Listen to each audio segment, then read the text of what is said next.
All right. Hello, Internet. My name is Kris Genthy. With me, Austin Mackert. Austin, I don't know how to start these anymore because this isn't really a podcast, but it's also, it's us talking for a couple of hours, and I think some people get a kick out of that. So, welcome to the Podcast Not Podcast. Yeah, I'm, like he said, Austin Mackert. We never really knew how to start these, by the way. They were always awkward. But I posted sort of like a life update video on YouTube, and you reached out on it saying, hey, it's like going to be our 15th anniversary coming up next month, so we should catch back up. You and I, on my YouTube channel, we caught up like 5, 6, 7 years ago or something. It's been a long time. We did some kind of video like that. I think we even had like face cam on that one. So Nice. Yeah. I think for a long time, if you Googled Kris Genthy, that video, it'd be like, talking whatever with, Kris from Implantgames or whatever. Yeah, that makes sense. I don't think it's still on the first page anymore, but for a very long time, our names were intertwined. I think we're in a credits of a homebrew game together. Oh, geez. I wonder what game that is. Something on the J. Yeah. Something on the J. Oh, I think I know what it is. I think it's Downfall. It wasn't even for like helping out with the game. There was just Jaguar drama. The Jaguar seed is stupid. Yes. Anyway. That's something that hasn't changed since 2011. No, it isn't. I've had to step away from parts of Atari Age intentionally, occasionally, because some of the people in there are just, grinds my gears. Fandom ruins everything, and it's everywhere. I used to think, like maybe back in 2011, well, probably 2005, that like there was something uniquely wrong with the Atari Jaguar community, but there's pockets of just trash in every fandom. Yeah, no, I think you're right. I think you're absolutely right. The Jaguar people are, I think, a little special in some ways. Crazy. Yeah, I don't know if the more obscure and meaningless the thing, the crazier you have to be to like it. I don't know about it. It's like crazy to like it because like we both legitimately like the Jaguar, but we're also not like crazy. I'd like to think I'm not crazy. Now that we've offended like 5 of the 10 people that will listen to this, but that's not true at all. Those people would never follow us. So I don't really have a good format for this, obviously. I have no format. You don't even know who who we are anymore. Did you get a chance to listen to episode 0? Oh, no, I didn't. Of the Implant Games podcast? I did not. I still, I think, would vaguely remember it. I still have all the episodes on my hard drive, so... Oh, do you? Yeah, for anyone that doesn't know, we did the Implant Games podcast starting, I guess, in 2011. I think that's what it is. And we did 70 episodes, ended on 70. And yeah, so episode 0 was our first one.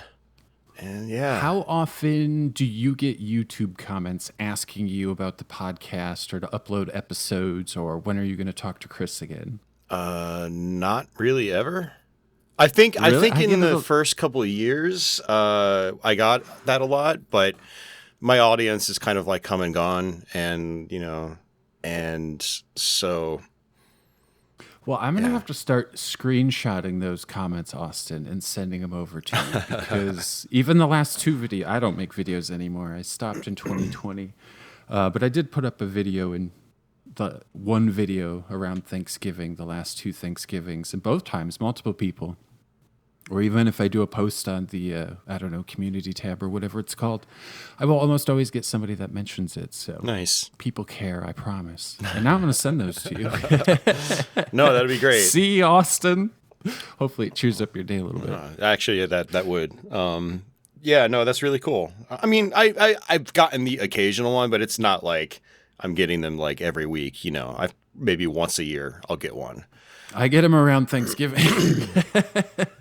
A lot of people listening to the podcast, they're sitting around doing not a whole lot, or driving a lot, It's funny to think that there used to be at least over 1,000 people that would listen to us either once a month or twice a month or whatever it was. Yeah. And I wonder how many of those people will find this. I'm hoping like at least 10. That, I think that would be was pretty awesome. also, I think for channels like us, I think that was actually really good for 2011, early 2012 as well. When I go back and think about like sub count and my viewership and things like that, it's just kind of wild to think about. Like I can post a video now and unless it's something like, hey guys, yeah, I'm having to sell my whole collection because life sucks, I won't break 1,000. So maybe a couple hundred.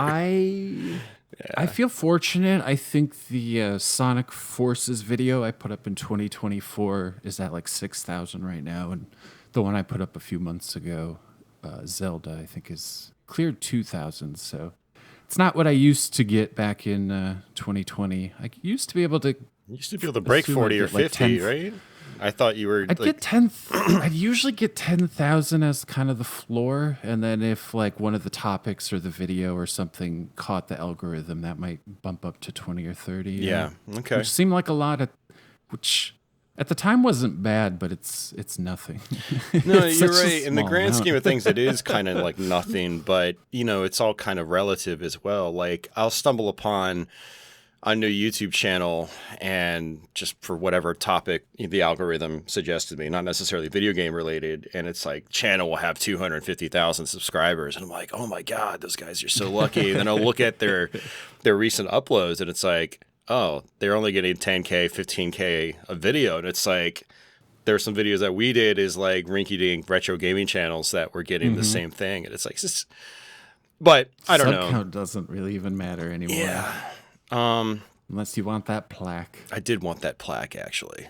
I did too. I mean, I've busted my ass on my channel over the years. I was like, people don't realize, like, there were weeks I was doing it full time, basically, like, just stupid walkthroughs of games no one's going to want to play. So, YouTube. Yeah. What do you, what's your relationship with YouTube now? Or how do you view YouTube? How is YouTube for you today versus 2011? Well, I'm at a very large crossroads with my life at the moment. I actually don't watch much right now outside of like weird self-help videos or more videos that are like therapeutic in nature because I don't have a therapist anymore because I'm uninsured. Yay, real life. And but when I try to sit down to watch like gaming content, I just don't really care anymore. And I'm sure it'll come back eventually. YouTube still is my primary source of video, content. I watch a lot of YouTube, very little gaming content, but I watch YouTube. Yeah, well, I guess like the rest of the world more than anything else. Yeah, it's. Could you imagine in 2011 if I told you or you told me like YouTube's going to be bigger than TV? Well, like I don't even know how to comprehend that impossible. Because like I don't know. I've been on the outs with TV for a long time. I stopped subscribing to cable like over 20 years ago. So, we were ahead of the curve, Austin. Yeah. Well, yeah. Way ahead of the curve. You were cable cutting before cable cutting was cool. Yeah, man. Well, YouTube was a part of it, but then also Netflix, things like that. Yeah, and just not really, I guess, having hobbies where like I didn't really need television on in the background. So, like I was doing a lot of audio stuff, and then eventually I got into the video stuff with YouTube, and so it's like my attention has to be completely focused on that. I can't have like a movie on in the background while I do something that also requires my eyes and ears. So. Yeah, I mean, YouTube, I'm glad it's still around. And what I'm really glad about is that all the old content we have is still there. Yeah. I was kind of worried that after a certain point in time, Google would be like, you know what, we need to save some money. So if you're a channel that's been around since prior to 2015 and you haven't uploaded anything and blah blah blah, we're gonna delete your channel. Like, and I'm like, I've wondered that yeah, because, like, the great GeoCities purge. Well, I imagine everybody listening to this is old and knows what that is. But every GeoCities site that ever existed, if it's not on the Internet Archive, is just gone. I wonder if that will happen to YouTube someday. yeah, I do wonder that, because it's a lot of content that's uploaded every minute, as YouTube likes to always tell us, and then, or tell us content creators, but also it's, I mean, like I said, I have 1,000 plus videos on mine, and many of them are an hour plus long. When you talk about the hundreds of live streams, those are many hours long. Just my one channel is taking up a lot of space, and I highly doubt the $100 a month I still make on it is covering their server costs at all. So like, it's always sitting in the back of my mind as like a doomsday scenario kind of thing, and I'm wondering how I can get my content and post it elsewhere, but I haven't thought that hard about it because other stuff is kind of on my mind right now. So yeah, I'll just let the content live and die. Hopefully when I'm 70 years old, it still exists and I can go back and watch the ones that I like. Yeah. But if not, there's not much I can do. Yeah, you're right. I don't do a good job of... I have my old computers. I have all my old hard drives, but I don't know if I would ever be able to get any of it back. Yeah. I don't remember what passwords were to boot them up and all of those things. I never backed up any of my like walkthroughs, like my regular Let's Play videos, because they're very. I always looked at them as like very basic content, and I think I still have. Well, I don't think I have the projects of like my scripted videos uploaded, but I still have the actual videos themselves backed up, because I'm like, these took a lot of time to make, so I don't want to lose these. So they're on multiple hard drives. I might even have one or two up in the cloud somewhere, but yeah. I have to. We'll do it old school. Just put them all on a DVD and sell the DVD. That's something that. I wonder if that's a thing that still exists. Do YouTubers still sell seasons of their content on DVD? Not that I'm, well, I mean, there could be some out there that still do it, but I haven't, of the channels I follow, I don't get any advertisements about stuff like that. I like the idea, actually. I still go back and, once every other year, I do like a marathon of my old Happy Video Game Nerd DVDs. I have like, I think 3 or 4 of them or whatever. And dude, there's just something about that early YouTube content that was so, I'm not going to, wholesome's not the right word, but it was like genuine, that I don't feel like I get today. Like, it was someone sharing their actual passion at the time, but also like getting creative and making good work in the process. Like, more of an art school vibe than a corporate grift vibe. Exactly.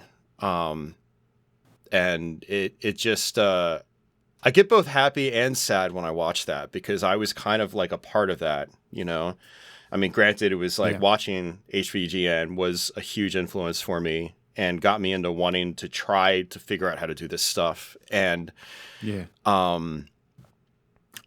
so I get like sad because I'm like, well, that time is gone and other people in the scene were a success and I wasn't, and this and that. There's a lot of like, positive and negative emotions that come along with it. But still, when I go back and watch the content, he's talking about some of my favorite NES games, and it's like all the points still land, and like, it's the pacing of the videos. Yeah, it's evergreen. It's bittersweet for me, but I still love it. And actually, I still watch some of the old Retroware TV ones too. I have a couple of their DVDs as well. So old freaking Lance and John, they did a great job at the time. It was, they were kind of the forerunners of this stuff when it came to the retro video game stuff in the modern era, and then CGR way before them on the old internet. The old internet. Yeah, I'm going to call it the old Before internet. Web 1.0. Yeah, you had to use like Real Player to watch them, and I never watched them. I didn't even know about them. We're talking like 99. Dreamcast was still brand new on the scene. Like, that's crazy to think about how far back this stuff goes. But anyway, sorry, you were going to say something, and I got rambly. No, HVGN, Happy Video Game Nerd. I just recently watched, I think, his old DuckTales video, I believe it was, Nice. which is one of my favorites. And then he's now stopped skeletons from fighting. Has been and, for a long If time. you haven't watched his documentary on Faceball, I would highly recommend Yeah, it. that was a great one. That was very good. He doesn't post nearly as often as he used to. I'm going to guess personal life stuff is very different for him now than it was 15, 20 years ago. But yeah, he just recently dropped one to date this episode about 3DO Doom. And I need to watch that. Nice. Do you still... Let's talk about like the games we own, the games we've let go, game purges. I imagine right now you're going through and selling crap. Or selling things that aren't crap. I'm going through a massive purge right now, unfortunately. I don't know. I've had to do this many times in the past. For those of you that don't know, I've been unemployed for, it's February now, so almost 5 months, coming on 5 months. God, 5 months. It doesn't even feel like it. Yeah, running out of money. I haven't had a real job in almost 2 years. And well, you're self-employed though, so that's a difference. If you can make ends meet, and you're good. I'm getting to the point where I can't make ends meet anymore. So like, yeah. I'm going through like the lowest hanging fruit and trying to sell my collection. And I don't. It's not that I don't want to. It's that I don't know where to go with this, but. I can tell you some of my feelings. Last year, I got rid of a massive chunk of my game collection. So almost exactly a year ago, like hundreds of games. I have like a list of just some of the most expensive high hitters. Biometal on the SNES. I think you sent me that, Austin, back in the day, fully boxed on the Super Nintendo. I'm sure it was like $10 back then. It probably was, yeah. Last year, it was going for $175. Yeah, it sounds about right. I was going for a Wii U set, but I abandoned that. I was doing that like a decade ago. I quickly looked at the full light up and I was like, this is not, no, half the light up's going to be like trash. So I finally sold Princess Rescue on the 2600. Oh, wow. Do you remember that? Yep. Mm-hmm. It's not worth that much. No. Maybe $200, which is kind of a shame for how cool it is. Well, I mean, actually, $200 is a lot more than I would have guessed. I would have been like, oh, it's only worth $50. So, oh, there you go. But no, I many years ago I sold the entire Jag set. The car died, wanted to buy a new car, and I kind of wanted to do it right, put 10% down and make sure you're getting the best interest rate you can on the loan by, being an adult and things like that. So I sold the entire Jag set to pay for a down payment on a car, and I never regretted it. And from that moment on, it just got very easy to just let stuff go. And I'm kind of back to probably where we were 15 years ago, where most of my collection is just stuff that I care about or that I like. Your basic stuff, your Sonics, your Marios, your Zeldas. But the really obscure stuff that I thought was so cool, I just don't care anymore. Yeah, no. It doesn't have... It's funny you mentioned that, though, where like you sold that big thing that probably meant a lot to you and was probably also worth a lot. And then once you start with that piece, like you chip off that piece of the iceberg, the rest just kind of starts to fall off kind of more naturally and you don't care about it as much. And that's kind of where I'm at right now.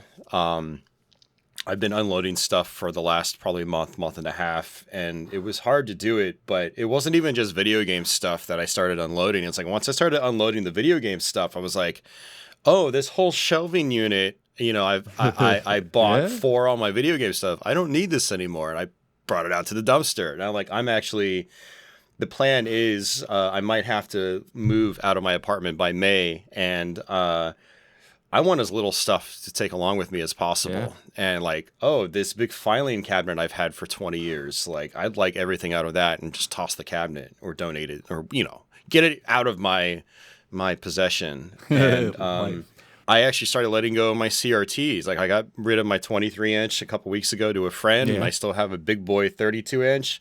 I'm looking forward to getting rid of that. And, it's like, all like my furniture except for my computer desk in my game room, recording room, like I want gone. Like I don't want to take with me. You know, And that means, Austin, that means a year from now when you're ready to buy new furniture, I can hook you up.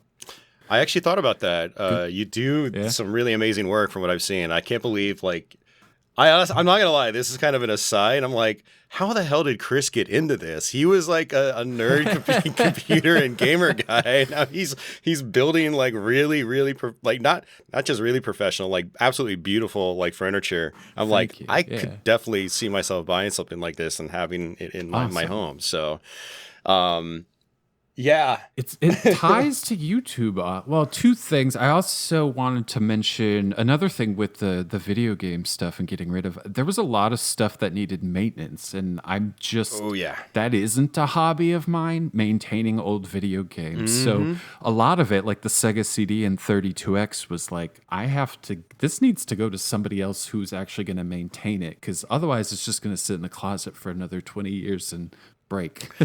Yeah, that is definitely something that a problem I've run into. So just to go down a quick list, I remember both PlayStation 2s had to be serviced. Both their lasers were bad, both my Yeah. slim and my fat. My Neo Geo CD, the disk drive stopped working, so I had to get that fixed. Both 3DO FZ1s I have are just awful, and I'd have to send one of those to someone that knows what they're doing. I've done some basic repair work on my own, like replacing lasers and things like that, but it's hit or miss with me whether it actually works or not. My old Turbo Duo or PC Engine Duo I had, I don't think I told you the story about it, but that was a massive lemon the entire lifespan of it. I got rid of it when I got the Analog Duo about a year and a half ago or whatever. Nice. Yeah. My CDI 220, which I'm thankfully actually selling to a friend next week. The disk drive has to be popped up like the old Jaguar CD drive, and the power button snapped off, so I have to figure out how to glue that back into place. And I think I had a PS1 that was going bad. My original Xbox, the disk drive just won't open a lot of times, and when it does open, it just wants to close immediately. And I still haven't been able to get it open to look at the clock capacitor. And my Mega Drive Model 2, the AC adapter port is like, I think, coming loose off the boards. It probably needs to be resoldered. And there is my Sega CD Model 1, when I bought it, it wouldn't read discs, so I had to have that serviced. My Virtual Boy, both lenses had just come completely undone, so those had to be fixed. I actually shipped that off a few months ago, and finally got the Virtual Tap installed. That's different, but there is a lot of maintenance that's required on these stupid things, and that's just. I bought a PCFX off eBay back in September, and it had issues, and I had to work through that. And it's never ending, man. And it becomes more of a headache than it's worth. And then I look over to the side, and there's my Mr. FPGA, and I'm like, why do I still have all this old hardware now? Especially if I'm not like producing content on YouTube. You know, a big reason I had a lot of this stuff, not just for personal enjoyment, was to be like, hey guys, I'm using real hardware on my videos and live streams and things like that. Some 5 or 10 people appreciate that. So isn't that funny to think about now? Like, I'm glad all of my footage.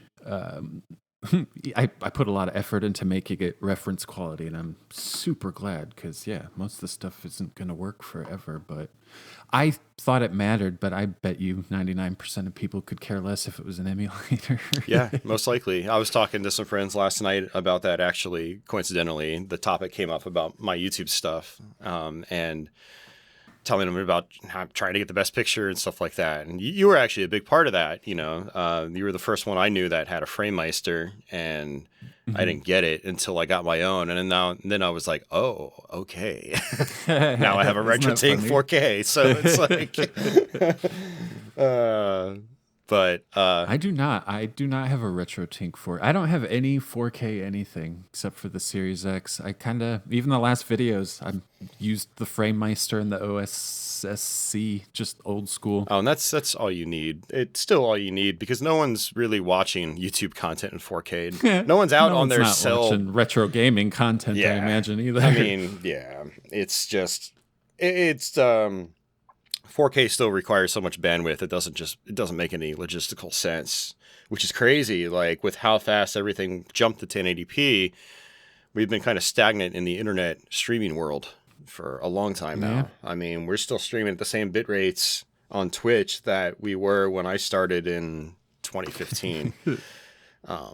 So, yeah. That is funny to think about. Yeah, we're not getting like 100 megabit per second 1080p feeds out of YouTube. And we should.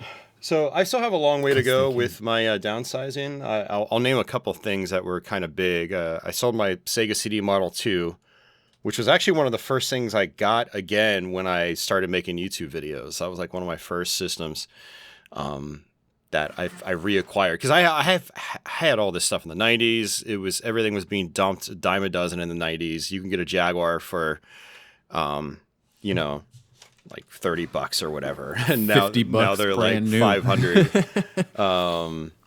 So to tie it into the woodworking, and then I think it becomes obvious, you know, when you're not finding an audience on YouTube, and I think for me came a point where it was obvious that this wasn't like a future career path. So I think it was probably 2017, I started like some basic woodworking. And I think in 2018 and 2019, I actually took the summer off and didn't even do YouTube and just kept developing my skills. Then in 2020, I quit YouTube for good. I had some great career opportunities open up and significant pay upgrades. So I took it. And then I got to do a lot of woodworking. It's just something I enjoyed. I did it in high school. I took 3 years of shop in high school. So that would have been like 99, 2000, 2001 era. And then, yeah, so I didn't have a fear of table saws and stuff like that, you know, because they're loud and terrifying. But I got right back into it. 2020, of course, the world came to a halt, and I'm glad I quit YouTube at that time because suddenly YouTube changed a lot that year. There's a lot more people at home with time on their hands, and the competition got real fierce, and it was probably a good time for me to bow out. But YouTube woodworking content exploded at that time, and that just gave me like new things to see, new techniques. So every project I do, I try to do something I've never done before, and I think that helps elevate each one as well. But it kind of ties in the fall of YouTube, kind of coincides with the rise of woodworking, you know, my current obsession. That's awesome. No, that's really cool. I'm actually envious. My fall of YouTube is like, what the hell do I do now? This is all I've done for however long. And yeah, you know me in pinball, that's actually taken off a lot in terms of like playing competition and stuff like that. But it doesn't really fulfill me like creatively. And pinball content in terms of like videos is also, competition has gotten much more stiff, and I just don't have the drive to do anything creatively with it anymore. So, but I still play all the time, and you know, I'm still competing and stuff like that. So that's kind of one thing I'm good at that I can still do, but it, like I said, it doesn't fulfill me like something creative does. So I don't know. I'm just in a weird spot right now, and hopefully I'll be able to kind of get back to normalcy eventually, and it'll be with some kind of different hobby, I'm sure, but you know, I'll have to think about it. One thing I did pick up about a year and a half ago is I picked up learning how to make Doom levels. I see that. So, quick story. You've heard of Doom 32X Resurrection, right? I'm vaguely aware. So give a what it summary. is it's a brand new version of Doom made just for the 32X and Genesis hardware. A lot of people misconstrue it as being just like a ROM hack for the original 32x Doom, but it's not. It's actually, you know, like built fresh from like the original source code. That I don't know if it's like the Jaguar source code or something like that, but the guy behind the project is like super talented, and he was able to eke out like all this performance out of the 32x, and it's an amazing version of Doom. Fast forward a couple years later, they needed a tester on their team for a Sega CD 32x version of that.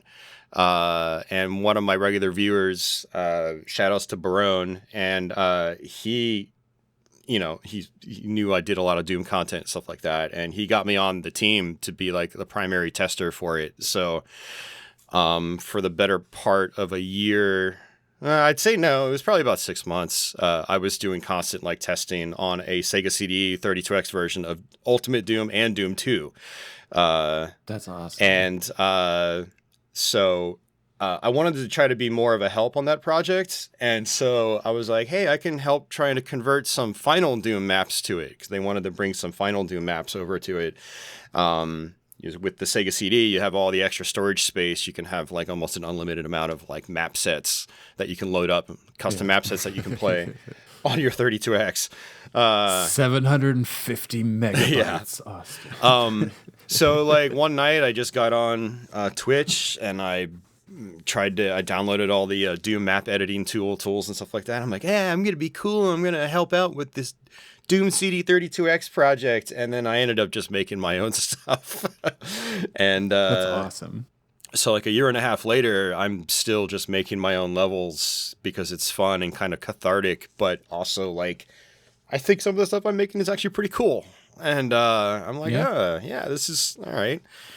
So like last night I wasn't in the best frame of mind. So it was like late night. I got home, hopped on my computer, and just started mapping. It was like, instead of sitting around watching, videos on YouTube or something like that, or making videos, God forbid, I was able to just kind of like do my own thing. And I don't know how long I'll stick with it, because like, I don't think many people actually play these things. It kind of goes back to the old days of YouTube thing, where it's like, well, I'm spending this time making this content, but like not many people are watching it, or even really interacting with it for that matter. So even if view counts go up, you don't know who's actually watching. That's why you always leave comments on videos, people. It lets the creator know that you're actually out there. Sub, comment, do all the things. But no, but what's great about this little like side hobby I picked up is like, when I graduated high school, my parents were like, what do you want to do for a living? I was like, I want to be a video game designer.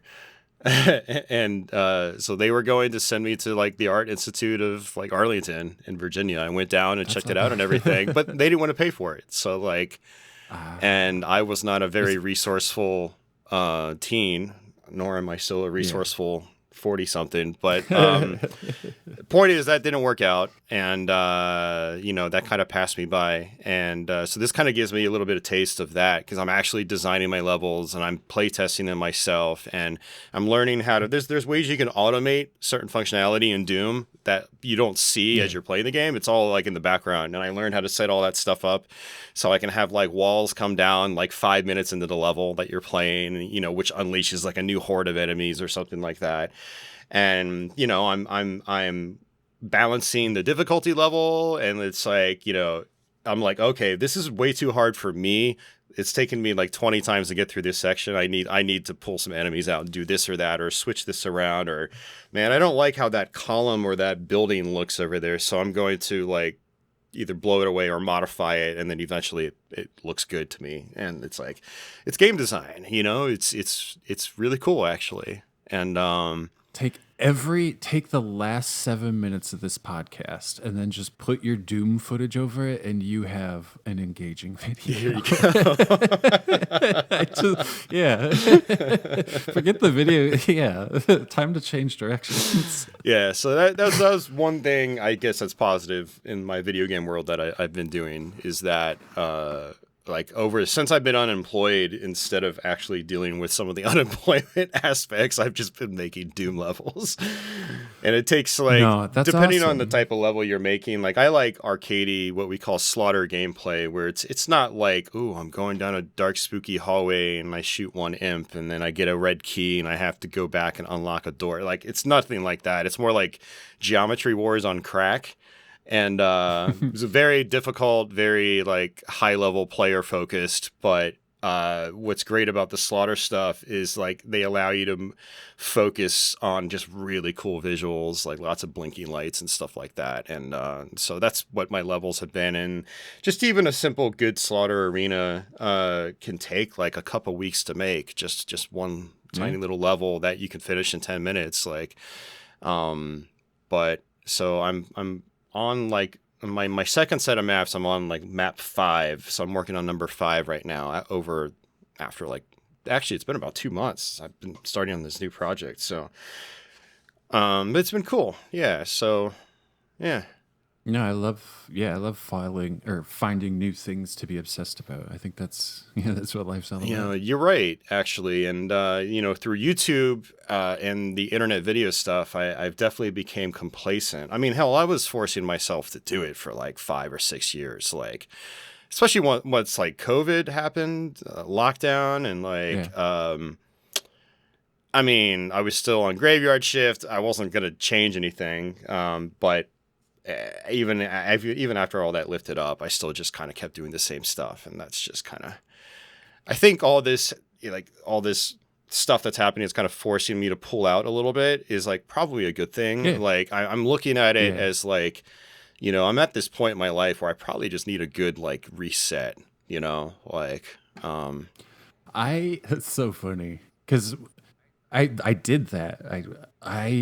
I don't want to call it a midlife crisis, but I mean, yeah, it was 2 years ago. I turned 40, and I it hit me really hard, and I was like, I don't think 20-year-old Kris would be real happy with where 40-year-old Kris is right now. And it just kind of haunted me for a while. And then, yeah, I'm like, yeah, he wouldn't be happy. And I quit. Yeah, I quit my job, moved all my 401k to an IRA, sold my house, moved to the Upper Peninsula of Michigan with my woman, and I have not regretted it at all. I'm happy as hell. It was a great change. that's awesome, man.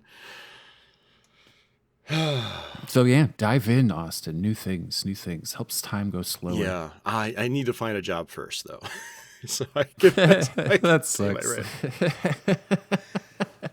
No, Yeah, I am very blessed and fortunate. yeah. Well, I mean, I guess life hits us all differently in different ways, right? At different times. So Yeah.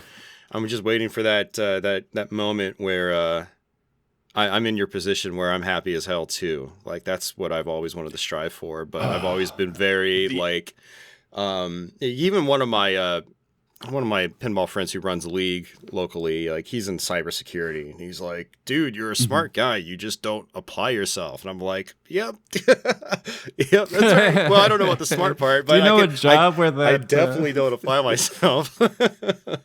except when it's it gets YouTube and it brings in $5 a week. it's hard. I think the older I've gotten too, it's harder to give my time away like that. Mm-hmm. Like I don't want to give my heart and soul away to some corporation that doesn't pay me what I'm worth. Yeah, it's not fulfilling. It's not an application issue. I think it's a cultural issue. No, you're right. I've never fit in any corporate environment. I've worked a lot of them over the years, even just down to my basic retail back in the day, working in video game stores. It was, it's not about the people. It's not about the experience of coming into the store. It's all about the bottom line, the numbers. Oh, you had a really good month, but you could have been a lot better. It's like really like the backhanded compliments all the time. Like, give me a break, man. For $8 an hour, like, and even when in IT, there's a lot of office drama that happens and a lot of red tape, especially once you start working with government, like I have, and it's like, ugh, it's just it's soul sucking. I don't know how Yeah. people like make it their main hobby. They're like, I just work, and then I go home. I used to Yeah. think I thought it was like, yeah, a problem with me, but I just don't think that, that lifestyle just stopped working for me. Yeah. I can't just go into the office for 8 hours and collect a check and come home and pretend like, the last 8 hours didn't happen. I just don't have that in me. Yeah. Which is where working for yourself and especially doing something that's hands-on, I'd imagine is quite satisfying. Yeah. It is nice, Austin. I hope to do it as long as I can. As long as your muscles allow. As long as money will allow. That's true. Oh, it'll be a sad day if I ever have to get a real job again. Nah, you just keep working at it. I think you'll get there. I mean, the thing I'm noticing about this stuff you're posting online, and this isn't meant to be like a sales pitch or anything, but like to people out there watching. It's like I think people that make actually like high quality stuff, especially when it's like physical goods, like what you're doing, like there's a ton of value in that, and I don't see that going away, and I only see there being more demand for that. The more stuff you sell, I think. Like, people will start recommending you to other people, and then before you know it, your business will grow. Hell, you might even need staff, Kris. Oh, wouldn't that be crazy? So just so people know, the website is angrybago.com. So Bago is B-A-G-O, short for Winnebago, like, the old RV they used to drive in Road Rules, the Winnebago. So angrybago.com. I've got things ready to ship to you, and I think they're pretty beautiful. But that's kind of what we're talking about. And it is kind of like that, Austin. I'm trying to apply like things I failed at in YouTube to this. So I think it's more obvious now that the most what you have to do on the internet to get attention is to do things on the internet that get attention. And, if you're doing something that a million people have done a million times and you're not, you're not going to get attention. So with a lot of the furniture too, it's really trying to do something that I've never seen before. And hopefully this year it'll be even crazier and just keep working towards that. But I think that's what it's all about. Yeah. Yeah, it's nice to be doing something where you can probably find success in just doing what you want to do as well. I've never been good at trying to get the attention on the internet. It doesn't feel right to me. Same. Same. I had this week, Austin, Monday it's Valentine's Day. I've got things I need to move. We're getting towards April when I'll be able to start working again. And so I'm doing, basically posts on Monday, Wednesday, Friday to, entice people, and it feels very odd and uncomfortable. Yeah. Well, at least like when you're primarily using something like Instagram, at least the content doesn't have to be long.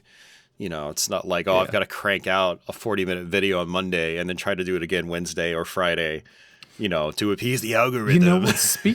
There was something on YouTube. I don't know if I watched it like a year ago, but the video was basically like how to manufacture a grill scrub brush in America.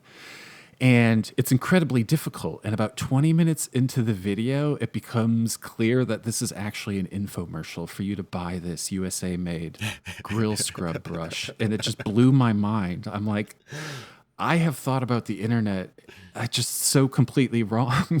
What I really hate about it, the modern internet, is how everything is like an advertisement at this point. And like, which is why I still follow and only watch a lot of the same content creators I have for a long time, because they feel much more genuine. And like, even if they have a sponsored ad in the beginning, I know I could skip through it and then it's right on to, business as usual. But like stuff like what you just mentioned, that's sneaky. Like that's good. Messed up, I mean, man. if you want if you're making grill scrub brushes and you need to move them, man, like dude, if I watched that and it got to the point where they wanted to sell you on one, I would have been like, screw these guys. I feel like they just watch the video, Austin. You gotta like track it down and watch it. It's like, this is. You might buy one. You'll be like, I need to buy a grill to go I will with tell my, people my never grill to buy brush. one from this stupid company because they duped me. That's how I am, man. Watch it first and then judge. Oh man,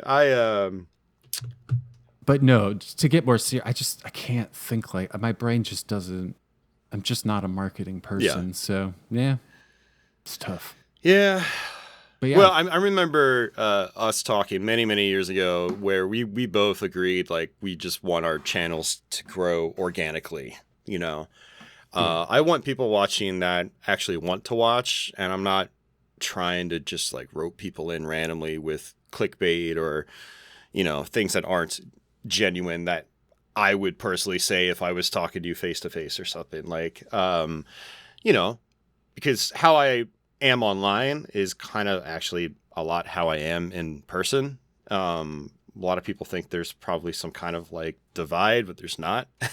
And a lot of people are like, "Oh, yeah, well, you're actually kind of just Internet like you Austin, are real online, life Austin. even when you're a jackass." Like it's, but no, it's like, I don't know, the internet. I feel like I am the negative force in today's conversation, Kris. I'm just like jaded right now. Granted, I only got like 5 hours of sleep, so and I think that was the episode, our last episode title that we did together was Austin Needs More Sleep. probably, yeah, that was a bad time too. Like I was graveyard shift still, and you know, I don't know. I actually haven't had much of my life figured out over the last 15 years, but needing sleep back then was definitely a common thing. Yeah. So, wait, actually, you know what? I think towards the end, no, I was back on graveyard shift. I'm pretty sure. I was like graveyard and then daytime, and then I got my next job back to graveyard. So I don't remember where episode 70 fell in. I think it was after. No, I tried to do some research because it's all gone now. I don't own implantgames.com. Everything is gone. It's been gone for a long time.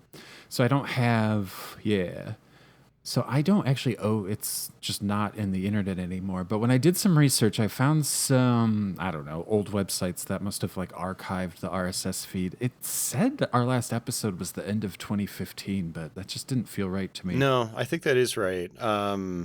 Is it? Somewhere in early 2015. When was it again? Okay. When I searched, it said the end of 2015. End of 2015.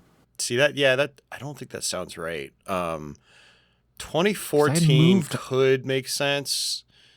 Yeah, that's what I was thinking earlier, 13 or 14. Yeah, we must have spaced out a lot of our later episodes because in the beginning it was like every week or every other week or something. Yeah. And it's kind of one of those things that doesn't kind of feel like it's gaining traction, and I lose interest. And it's kind of that thing when you're making something where the whole purpose is for people to listen and they're not. Yeah, I vividly remember not knowing what our stats were. Like for me personally, and I was like, I have no idea who's listening or what.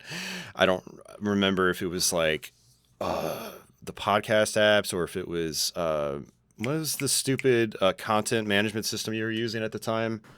It's like Blueberry or something. I don't remember. Might have been Squarespace. I don't remember how any of it worked. Yeah, it was so long ago. So like, and plus it took a long time to edit them.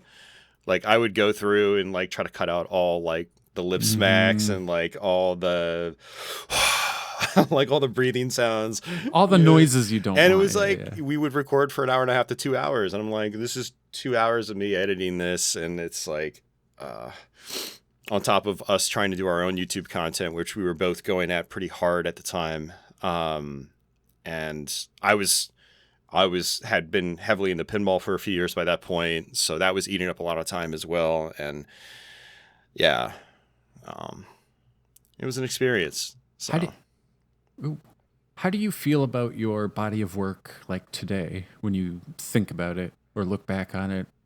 I think it's terrible.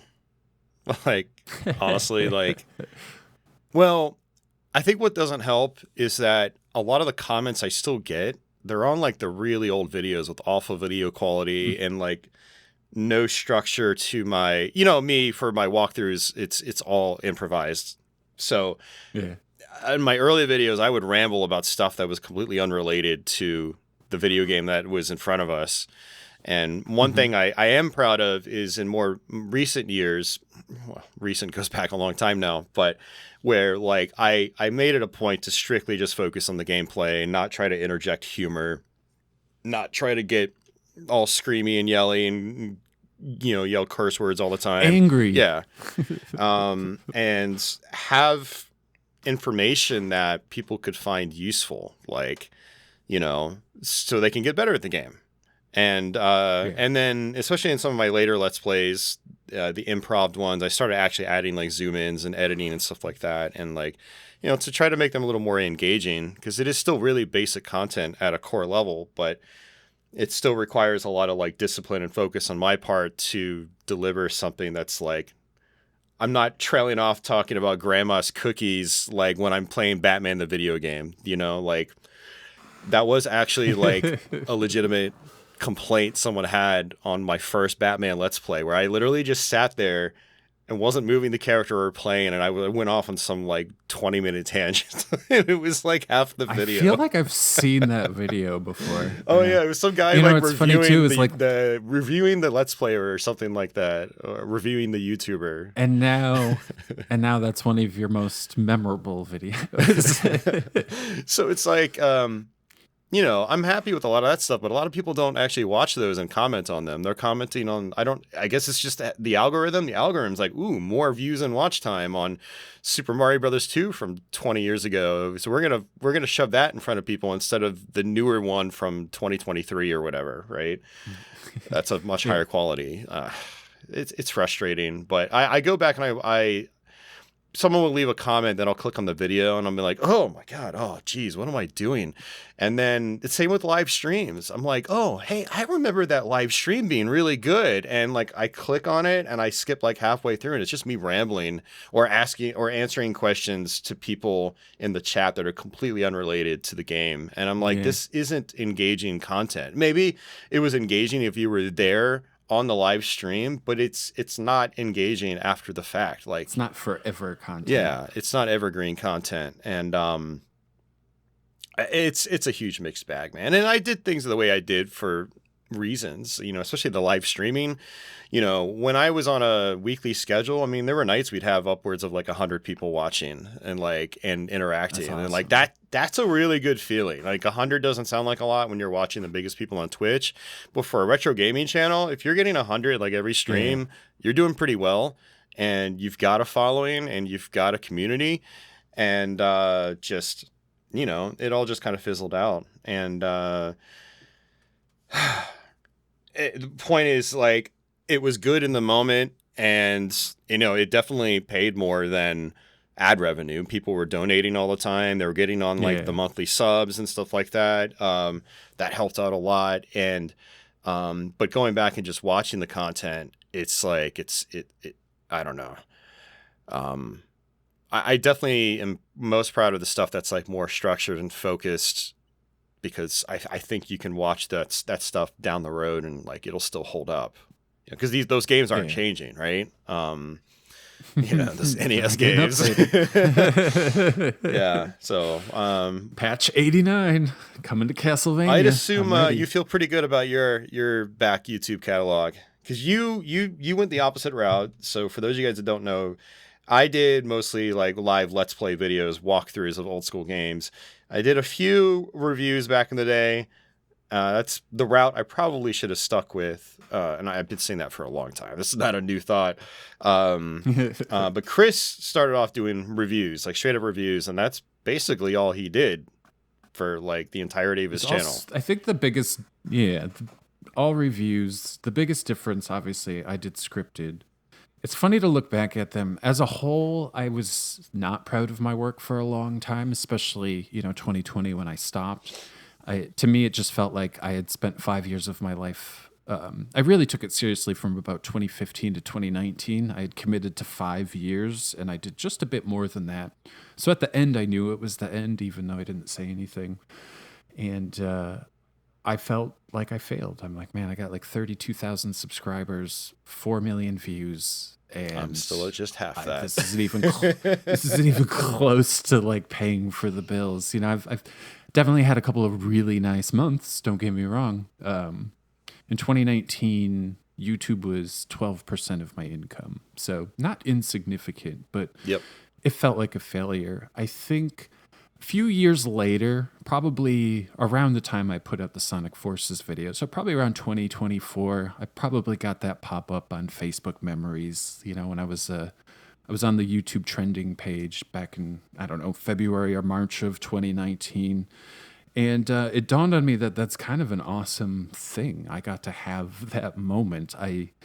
Even though I didn't get to make it a full-time job, I clearly did something right where I made it, to the trending page. And I kind of looked at it a little bit differently. Like, I didn't achieve the objective that I wanted, but I got to have a life experience that very few people will ever have, getting 5,000 views every hour, whatever insane thing it was. Yeah. It's a really unique, interesting thing. So I think in the moment, a while back, I looked at it as a failure, and now I'm proud of what I did. There are videos that are really, really good. I really am happy with all the Castlevania videos. When I was listening to the 2011 podcast, Austin, episode 0, I'm listening to this 27-year-old talk, and I'm like, this guy has no idea he is about to beat some of the most insane hard games ever made. He is about to 100% all of the classic I had no idea what I was about to do, and it's kind of funny to look back at that as well. I think if you listen to the episode, you can kind of hear Austin, you didn't play that game enough to know what you're talking about, but I'm pretty sure when Austin watched my Castlevania video 8 years later, he's like, I might not agree with him, but it's clear he knows what he's talking about. I don't know. I went on to make my own Castlevania video after that. I think it was probably around 2020. I don't remember, maybe even 2019, but my beating the boss is a Castlevania video. I learned a lot making that video. I know a lot more about Castlevania 1 now than I ever thought I would. And it's wonderful because it's like one of my all-time favorite games. So it's the last NES game I have played, and it is the last NES game I've beaten is Castlevania. Nice. How long ago was that? And I play a lot. 2 years ago, maybe. Okay. I think Saturday afternoon, I'm like, I think I'm just going to beat Castlevania today. And it took me about 3 hours. And I'm like, I guess I still got it. I still got it. Yeah. I always got it on that game. Yeah, you sure do. But your video, there's a lot of tricks. Think drop holy water. It makes you and locks enemies into place, and you can just walk right through them. There's a lot of really fun stuff you can do in that game to just kind of speed your way through it. Damage boosts to skip sections completely, and little fun gimmicks. I found there was a hidden money bag that pops up and you can't actually access it. It's just like a glitch in the game. Nice. And I just discovered that by accident. I was like, oh my God, I found something new. A lot of people don't even know about it. It was cool. It's fun stuff. Yeah, I think it is interesting going back. Content has changed a lot, Austin. 2011 Classic Game Room was king of the hill, and everybody made videos like that, and they're garbage. So yeah, most of my content from 2011 to probably 2015, to me, is not very good, but it's also kind of a representation of average content from the period. So it's sort of interesting from that perspective. Yeah, but you were also working on a limited setup. I remember, weren't you just using iMovie or something? And it was I've only ever used iMovie. Oh, really? Okay, you never advanced to higher end software. Okay. I felt like the higher end software allowed me to do a lot more, and that's where I started to really enjoy the scripted stuff. Is once I upgraded to Sony Vegas for the first time, and then went to the Pro version afterwards. The previous video editing software I was using was it would only allow one video track, and I had to get really creative with cuts. My Super Adventure Island review, which is super old, I had a lot of cuts and stuff, but I was literally doing all that on just one video track line. Whereas now I have all these layers and transitions and automation and stuff like that. And it's I never would have advanced if I hadn't upgraded my software. But some people also they fall into a style and I think my style Well, required more flexibility, and like I was playing with a lot of like video filters and stuff like that and doing some kind of cool things in 2011 that I wish I stuck with because it was like creatively satisfying. Like if you yeah. look at my old Tetris CDI video and at the very end, the end credits, like I'm doing this really cool like light effect. It looks really sweet even today, and then I'm overlaying text on top of that, and it's like I never would have been able to do that with the old software I was using, the very Yeah. limited one track software. um, I After that, did you ever watch any videos by Matthew yeah. Matosis? He was kind hmm of like the OG video essay long I form do still guy. actually watch some of his stuff he posts occasionally, and I really like his. I didn't watch a lot of his old stuff. I didn't actually get into him until I started playing Dark Souls 2. He has a very infamous Dark Souls 2 video that H Bomber guy actually highlighted, and I didn't start Interesting. following Matthew until after that because I was going on a huge Dark Souls kick for a few years there after Yeah. 2017 until 2021 or whatever 22. Well, really up until the release of Elden Ring, honestly, became one of my favorite franchises, and so I basically disagree with everything that Matthew said in that video. But I've come to really respect his opinions because I think he is actually like a game designer, and I think he might actually work for a game development company. Wouldn't surprise Yeah, me. so like I like hearing his thoughts. I'm like, yeah, that's I get it. Like I think the same way. Like so, um, yeah, So then around 2015 through 2019, when I was basically pounding the pavement, that was more or less the style that I was following. Just really long, in-depth diatribes about the minutia of, popular yep, games. And I don't really need much more than iMovie for that genre of YouTube. true. Yeah, yeah, absolutely. That makes sense. Um, yeah, I'm trying to think about the typical video I watch in that style, and you're right. Yeah, they're not usually super complicated when it comes to editing. I mean, really, you don't need to be super complicated as long as it's cut right, it flows right. hmm That's the biggest, that's the most important thing.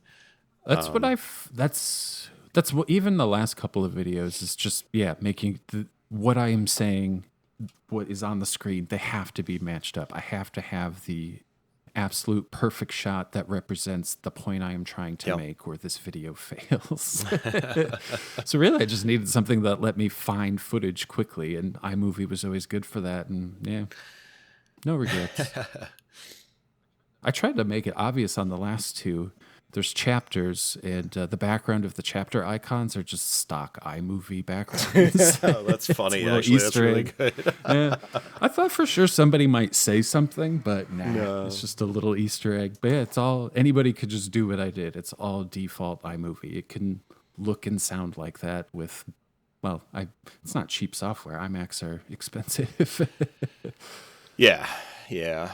I but it's There was limited. a Yeah, if period you want to where I do, wanted to go to switch to a Mac because I was having such PC problems, and well, not necessarily PC problems. My PC was really, really out of date and needed to be upgraded. And I was like, everyone oohs and ahs at Macs and like Final Cut Pro for video editing, and yeah, you yeah. know. Logic Pro was also pretty well respected in the audio space, so I was like, yeah, I ended up not going that route. I'm still on Windows PC, but I did consider it heavily for a little while. I've had one since I was in college, so 2010, I guess it would have been. I bought one.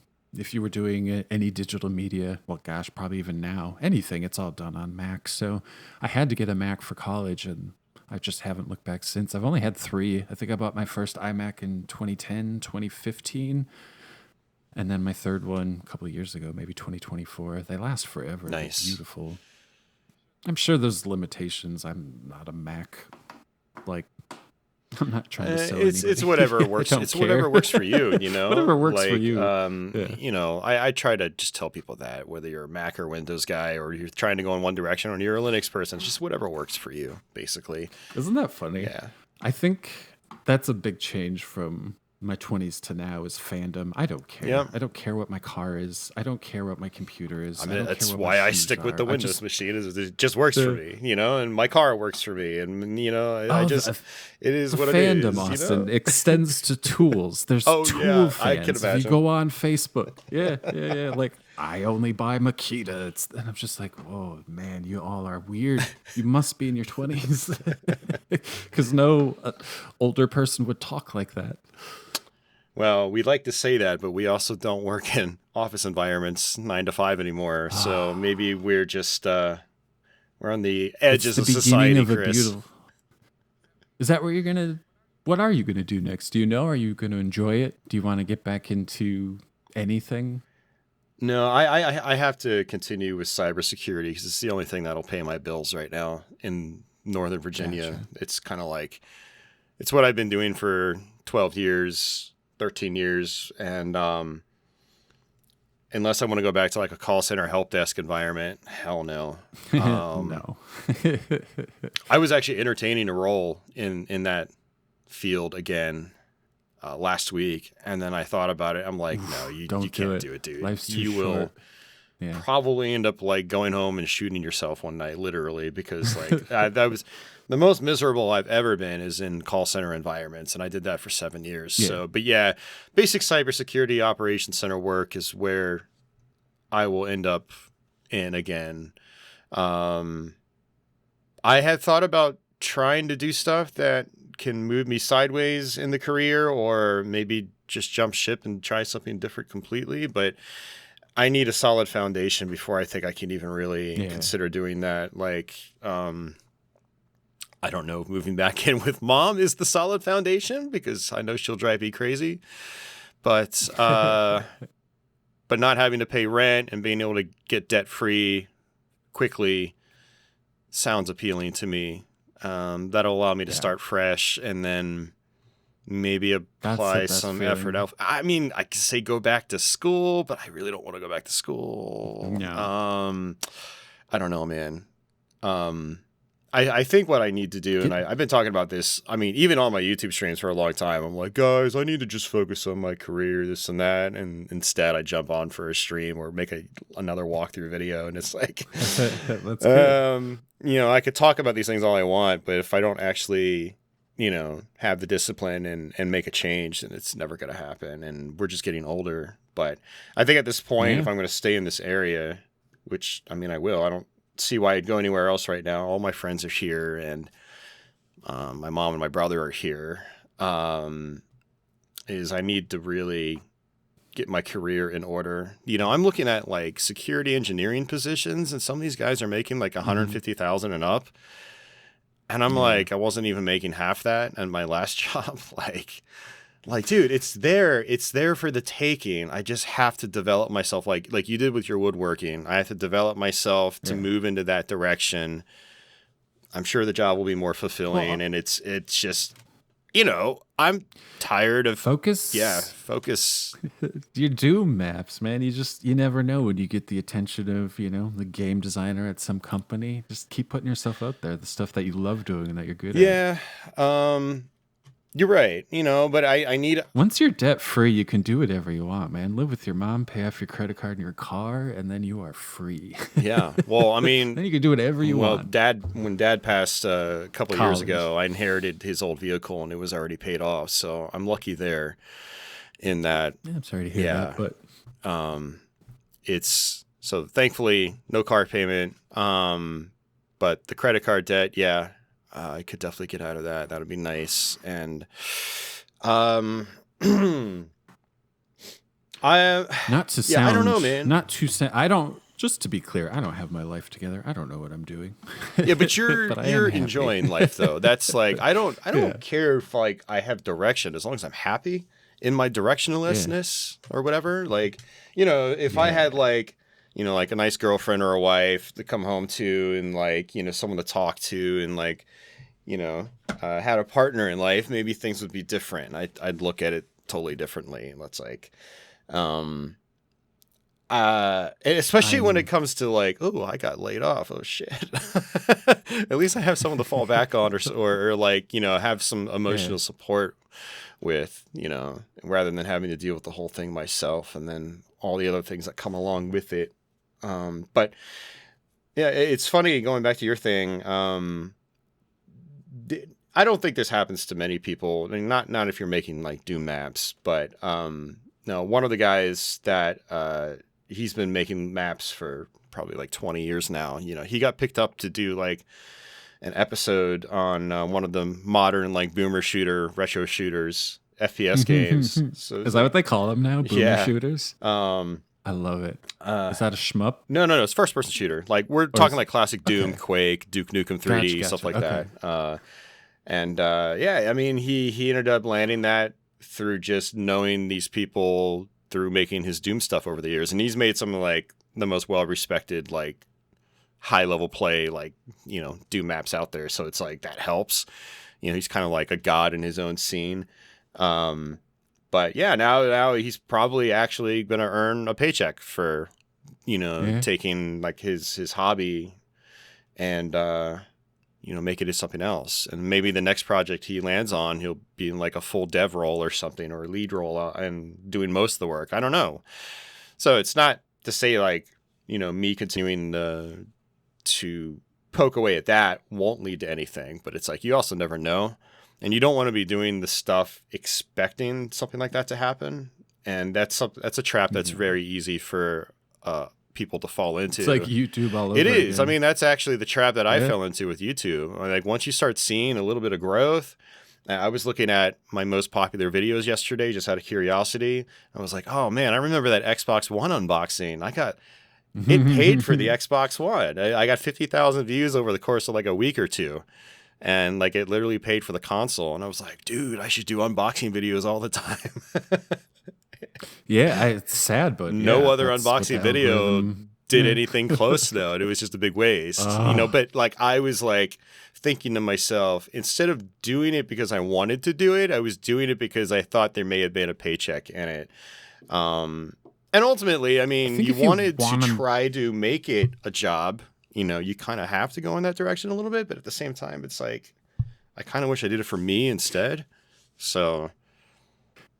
Like if you did YouTube now, I wouldn't be about retro games, obviously. That's a terrible topic.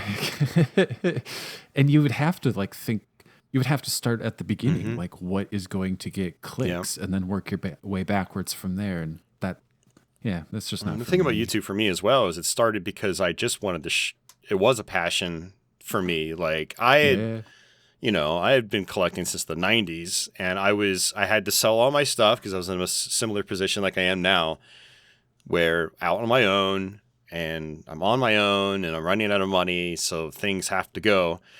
And a few years after that, it was, you know, 2008, 2009, I started to rediscover the stuff. I finally got my first IT job. I was living in a friend's basement, so that was the best time to buy video games during the recession. It was a good time. Yeah, I mean, and you know, I had come from a background where I had actually experienced all this stuff firsthand. I wasn't just learning about it for the first time like so many people on YouTube were. So I felt like I was in a unique position to share my knowledge, and so I did that. It was just, you know, it was a passion project, you know, and of course I had no idea what I was doing.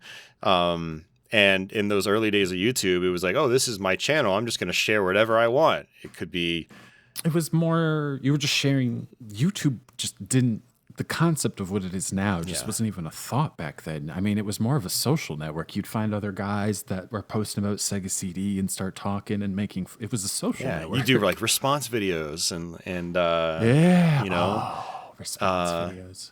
So, but then it you know, and especially like after I met you and, you know, we're talking like late 2010, early 2011, we start taking it more seriously. I start having a logo and things like that. And I changed my channel name, and then it just kind of goes down that route of less passion project and more like,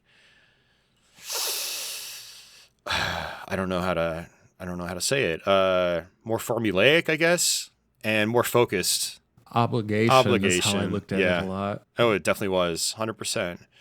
Like, I used to have pinball videos on my channel. I used to have my DJ videos on my channel. I used to have just like random recordings of the cats on my on my channel.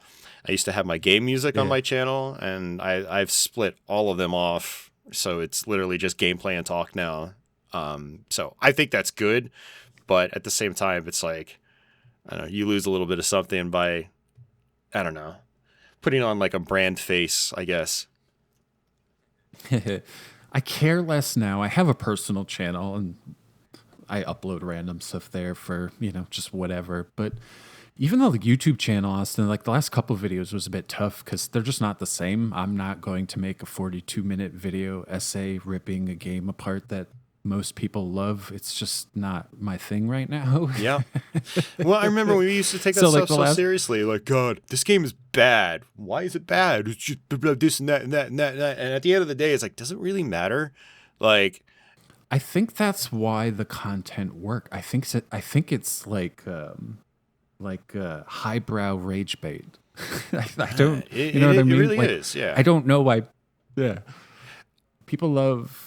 I just don't care. I don't have it in me. I love watching the videos. I love, Sonic 06. I've watched that video a dozen times. It's ridiculous that I played and beat that game. Well, that's a special case right there.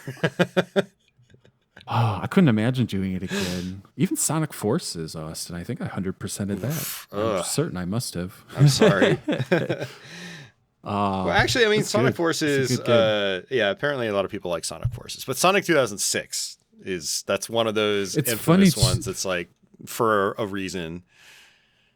Well, Sonic Forces is funny because when the game came out, everyone hated it. I remember that. But now the comments on this video are like, nobody hated this game. And I'm like, well, you might be like 12, 15 years younger than me, kid. Your friend circle like you were like 2 when the game came out.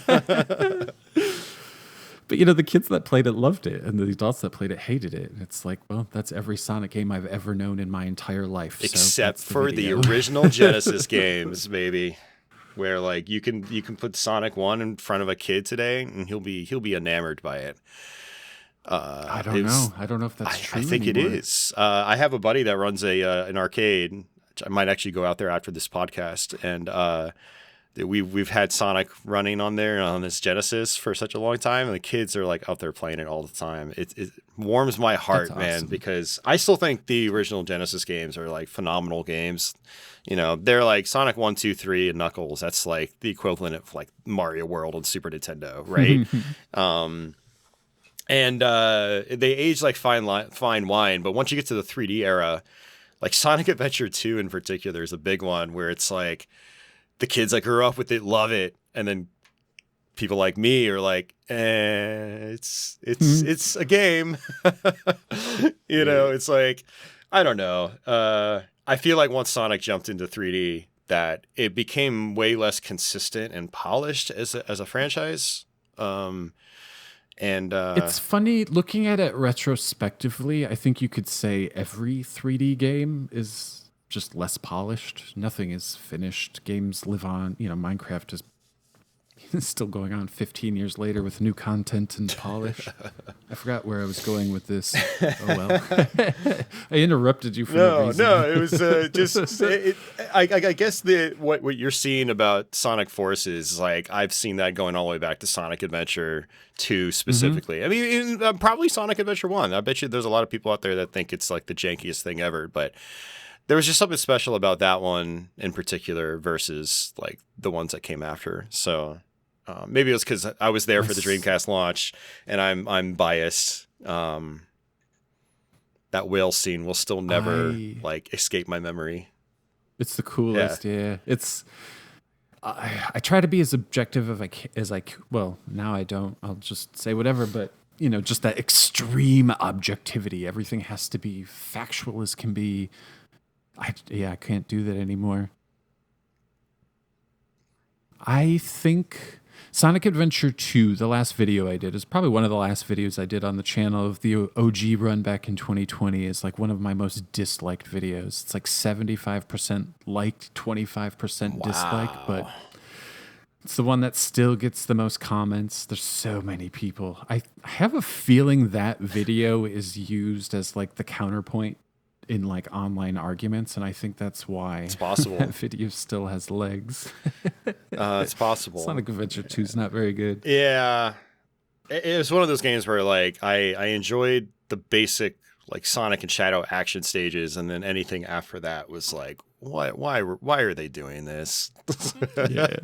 But then for don't even like if you start on the story and stuff like that, it was taking itself so seriously. I'm like, no. But for the generation after us, that's peak Sonic. Right? And, there's tons of videos out there of people eviscerating the 2D games and how bad they are. And then the 2D games, man, like, I mean, even the first Sonic, which is a lot slower than the other two, is like, I still have really good platformer. Like, if you take your time at it, and it's also difficult. Like, I got all the Chaos Emeralds, and I felt so good about it because it is tough. Because you got to go through the whole level with a minimum of 50 rings when you end, and like if you take one hit, you're like, oh no, it's over. I'm not gonna. Could be it. And then no, you get it, you pull it back, and then like that feels so good. Yeah, I don't know. It's fun talking about old Sonic the Hedgehog. It's old. It is old. When did that come out? 1991. Yep. So that would be 35 years ago. That's crazy. Is that right? Yeah, 35 years. I remembered I was going to say kids. So yeah, it doesn't surprise me that the kids like that game. I see kids with like little kids, like 3-4 years old, maybe 5, 6, 7. They all have Sonic t-shirts, Sonic backpacks, Sonic hats.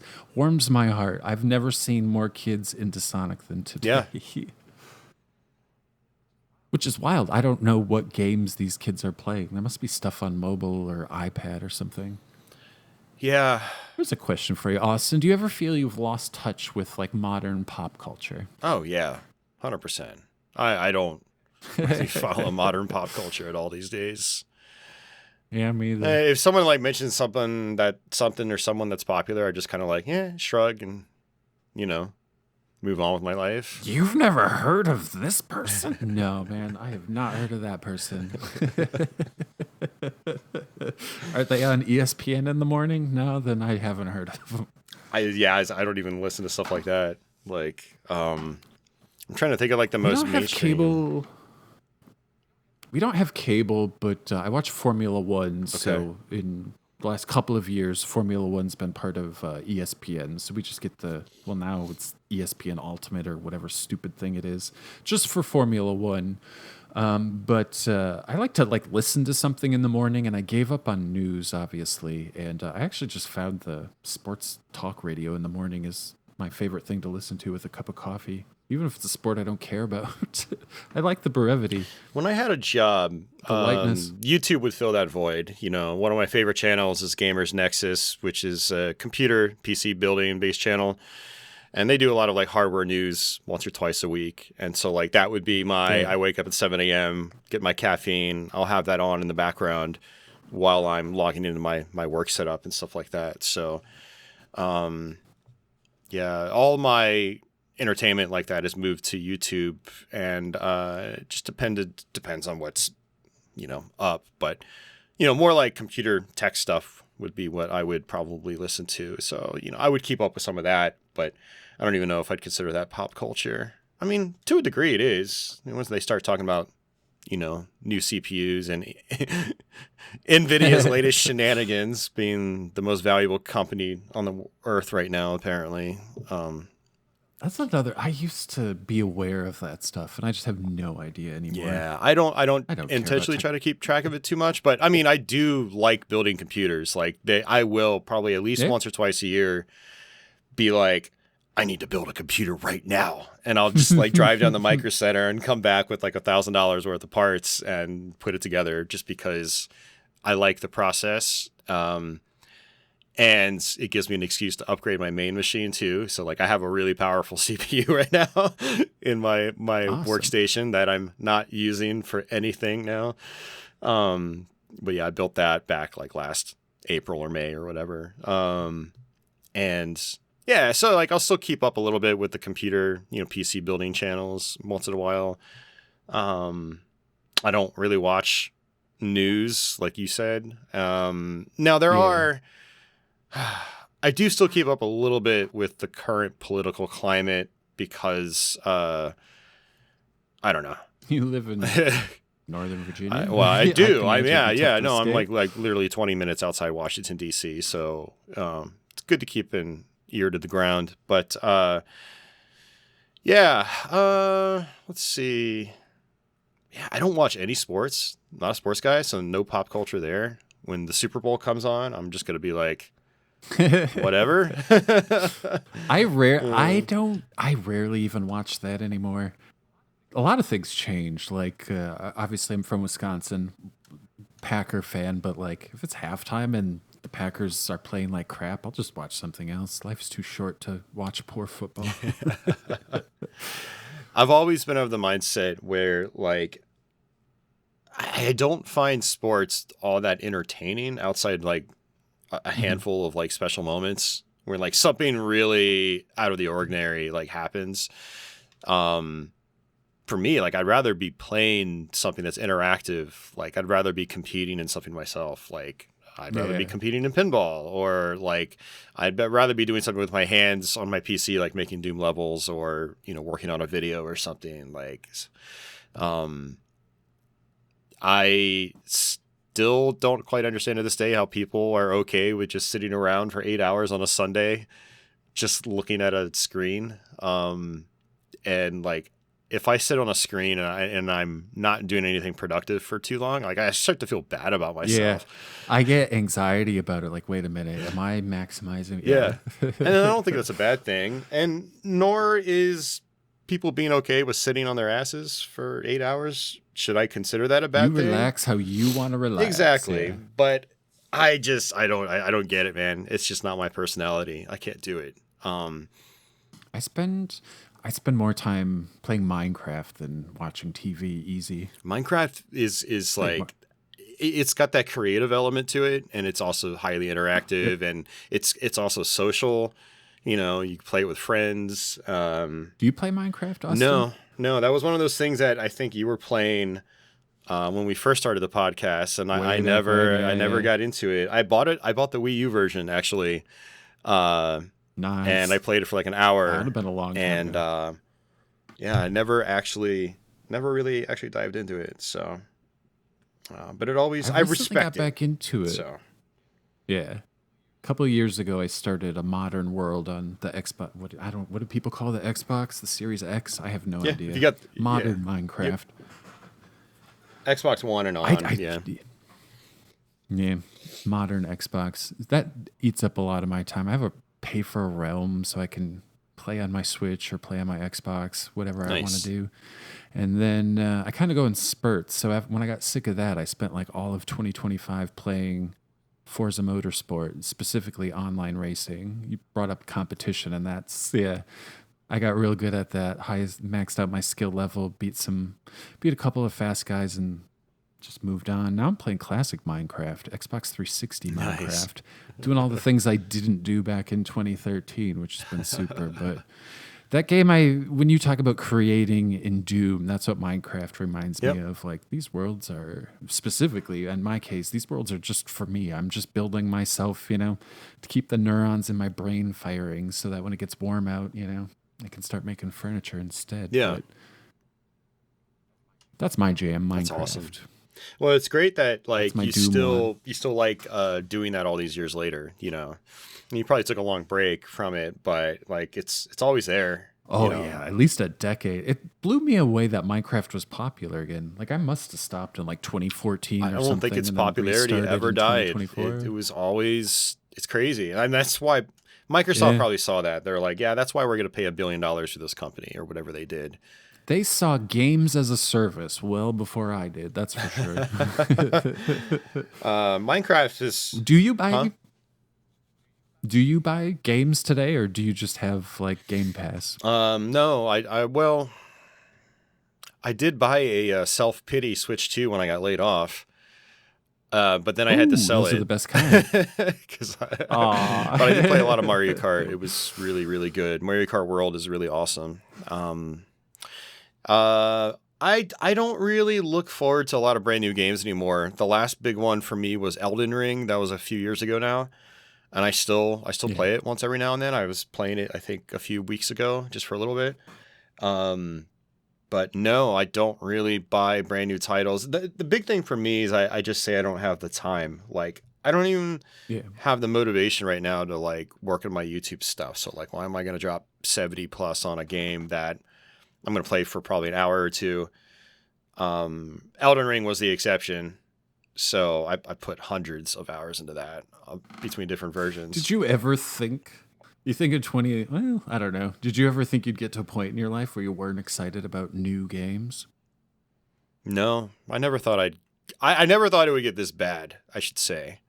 I thought I would be lining up for every new system on launch day. I thought I would be on top of, the top 10, I'd be buying all the popular. I thought it would be like, I don't care. Yeah, me too. Well, I had no idea that day was I think coming. a huge part of it, I think this is pretty logical too. Now, this is a new phenomenon because video games as a medium are still relatively new, as opposed to like traditional art and books and stuff like that. Video games as we know them, they came around in the late 70s, basically. And well, you could argue not until even the mid to late 80s. People like to look at like the NES and like then the 16-bit era as like that was like the pivotal point where video games started moving more towards like this story focused and this and that that we now live by today. But anyway, video games are barely older than you or I, and up until the mid 2000s, the technology was advancing very fast. And so every new generation was happening just once every few years. And it was exciting. And then PlayStation 4 and Xbox One happened. And ever since, you can go back and play a game on those systems. And it's like, it doesn't feel any different from like what's brand new now. We said the exact same thing 15 years ago before the Xbox One and PS4 even came out.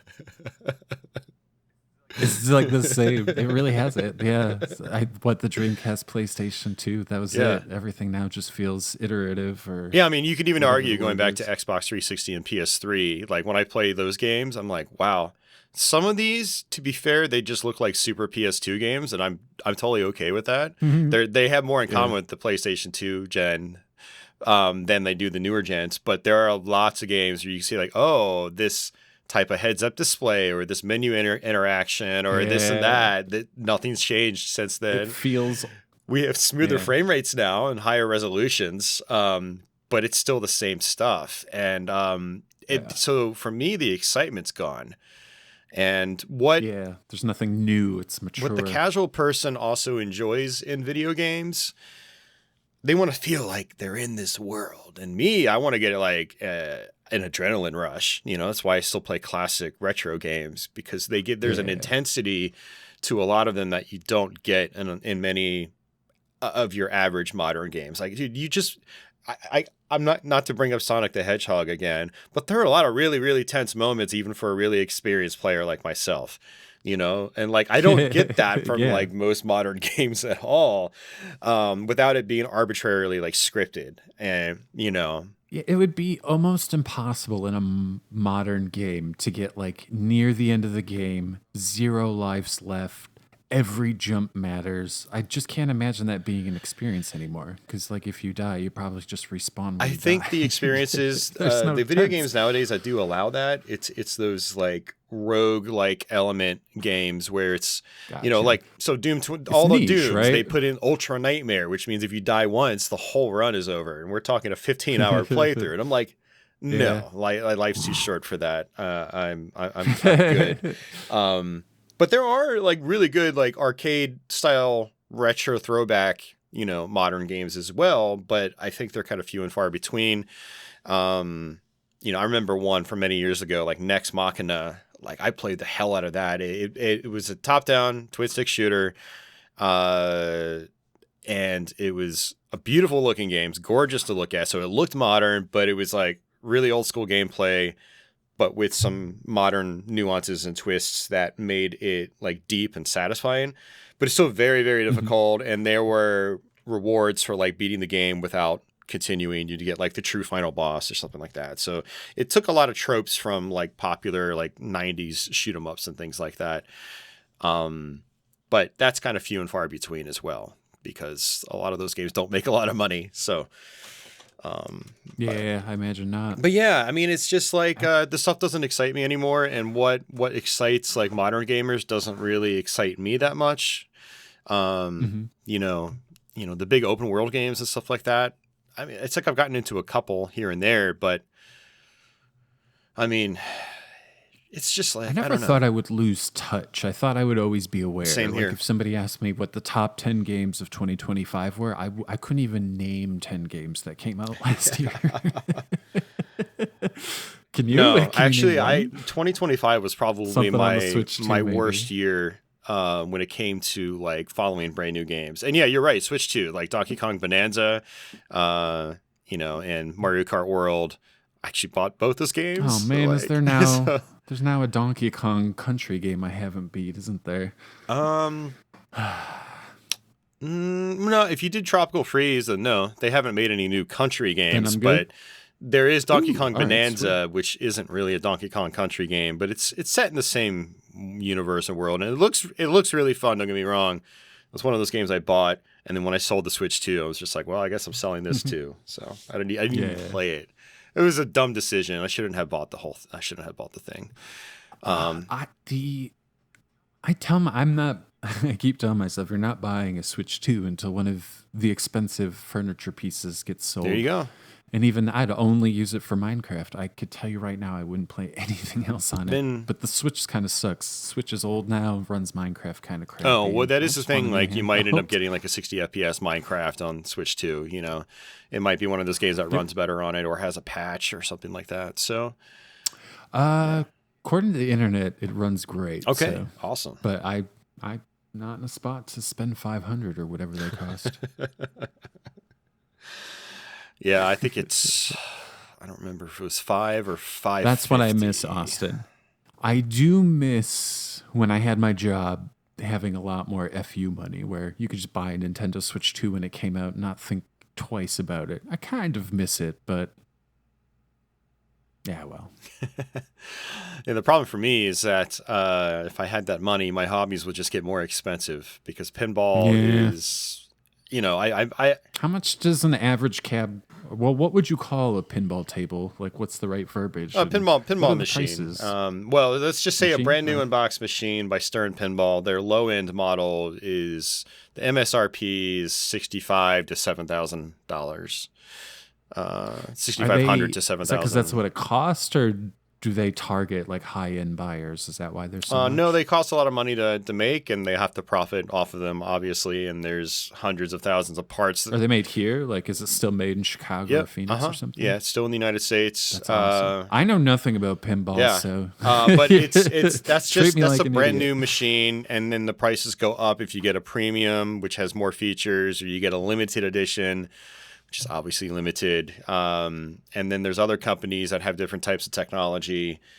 Some might use full PCs inside of them. Others might have like these huge LCD screens, multiples of them, things like that. It gets complicated.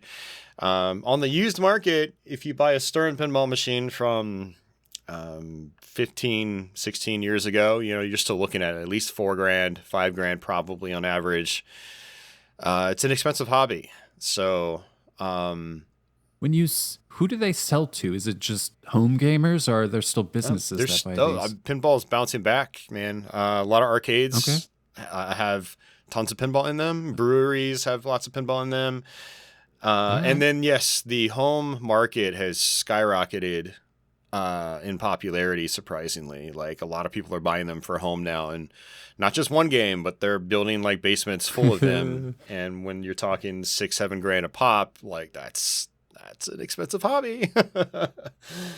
Then people will add mods to them, which that could be expensive really too. as well. And then That's a whole new obsession. it is, yeah. It's a fun obsession. I really like it. It's an obsession that probably won't ever go away from me. It's one of those things where I feel like I'm kind of in it for life. But it's, nothing that's going to pay my bills or anything like that, unless, I won the lottery and was able to start my own arcade or something. But, yeah, so, I don't have FU money, but if I did, it would probably be going towards, pinball stuff and not video games. Like, I've been through this whole video game thing so many times now, man. Oh, I didn't tell you. Well, you see my Instagram posts occasionally, so like that I am still occasionally buying NES and SNES games. And that's something I've told people on YouTube not to do. Like, don't do it. Why are you wasting your money? Get a flash card. Just play the games. And I'd still stand by that, but I'm also not a perfect human being. And so about 5-6 years ago, I started buying NES carts again.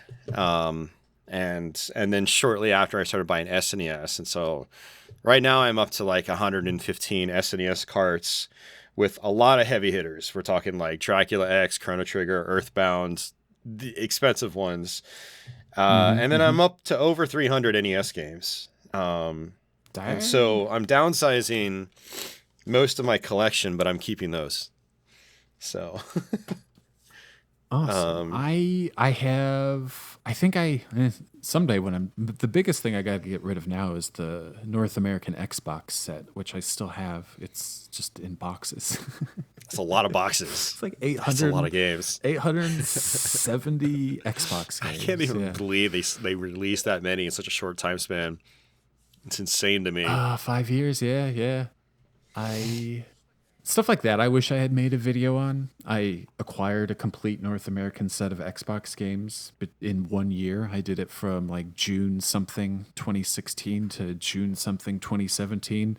I think 800 of them were bought in person, and only like the last 70 were bought on eBay just to finish it out. Wow. I like saved all the receipts. I have a list of every location. Yeah, that's insane. It was so fun. Yeah. It was like $3,600. I think that's what I spent. Well, that was the time to buy those, apparently. It was. I remember it vividly. I remember going to like a pawn shop that was kind of like a more retail focus. So like they were, it was a pawn shop, but it was they took in a lot of stuff and had a really cool store presence. And I remember seeing Xbox games for 99 cents, and I'm like, I miss when I could see this at Goodwill, N64 games, just a stack of them sitting there for peanuts. And I'm like, this is going to be the last time I ever see 99-cent video games in my life. And I did it. So like over 200 of the 800 games were either free or under $1. Wow. That's crazy. So GameStore would do... GameStore, I got to mention these. Green Bay, so that would be Greg. Game Trade Greg. Game Trade's an awesome store in the Green Bay area. They were doing a buy two, get two sale. And I'm like, oh my God. So I bought like 50 Xbox games. I got 50 for free. Like crazy stuff like that. It was so much fun. And instead I was, making fucking videos that nobody was ever going to watch. I could have made one video over the course of a year. Probably would have got more views than all of those videos combined. Probably, yeah.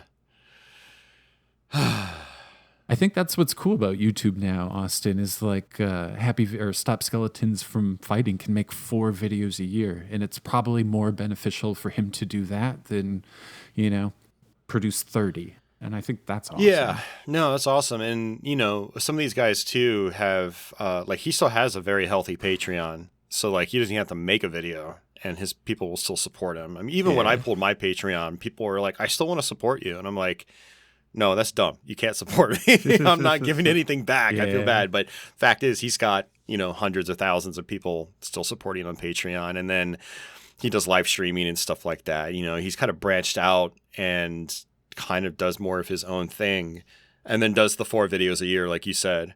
Although that baseball video was gigantic, I understand why it took so long to make. It was amazing. That was, I loved it. I'm like, I wish I would have made like a documentary instead of these, anything. The documentaries are a lot more interesting and a lot more evergreen. I should stop using the term evergreen because like I'm not trying to look at YouTube as like some kind of investment. It's like, but I do like the content that I can go back to and watch again years down the road and still appreciate, you know. So a lot of YouTube content is kind of disposable. Even if it is quality content, you just kind of forget about it eventually. A lot of the stuff we watched back then, like Let's Plays were huge, prank videos were huge. It's just like millions of videos that no one would ever want to see today.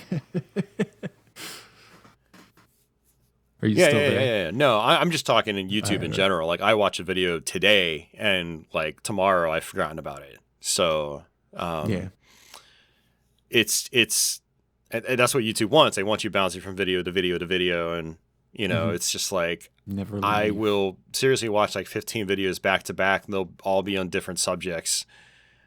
And then so that like that one good video game video I may have saw as number 1 of 15, like I will have forgotten by the time I got to number TikTok 7. problem. Yeah, it is, except with longer content. If you like a TikTok video, you have no idea who made it. It's just gone. Like, who was this person? Yeah, I don't actually do TikTok, at least on YouTube Reels and like Instagram Reels. Like it has the channel name. I assume it does on TikTok as well, but I don't use that platform. I've never used TikTok. So. I have no idea. How do you know that Austin and I are old? Well, middle-aged, I should say. We've never used TikTok. Yeah. I actually had thought about joining up for TikTok and getting my YouTube shorts on there, since I have 3 shorts. Try to get this spread out as far as possible. They're some of the only videos I have on YouTube that still get regular comments. That's awesome. Yeah. So do you watch shorts or reels or anything?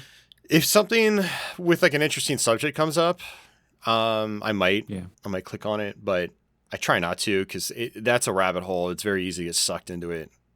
And it's like, you know, I've watched 3. It's only 3 minutes or whatever. But then before you know it, like you spent 45 minutes watching 35 different videos. Sure. Like, it's... I try to be a little more disciplined with my content consumption. I try to listen to a lot of music. You know, I still listen to a lot of my music and stuff like that. And, you know, if I'm around the apartment, rather than like having YouTube drone out stuff, I'll have music going. I'm more likely to actually like work on something if I'm just got music in the background.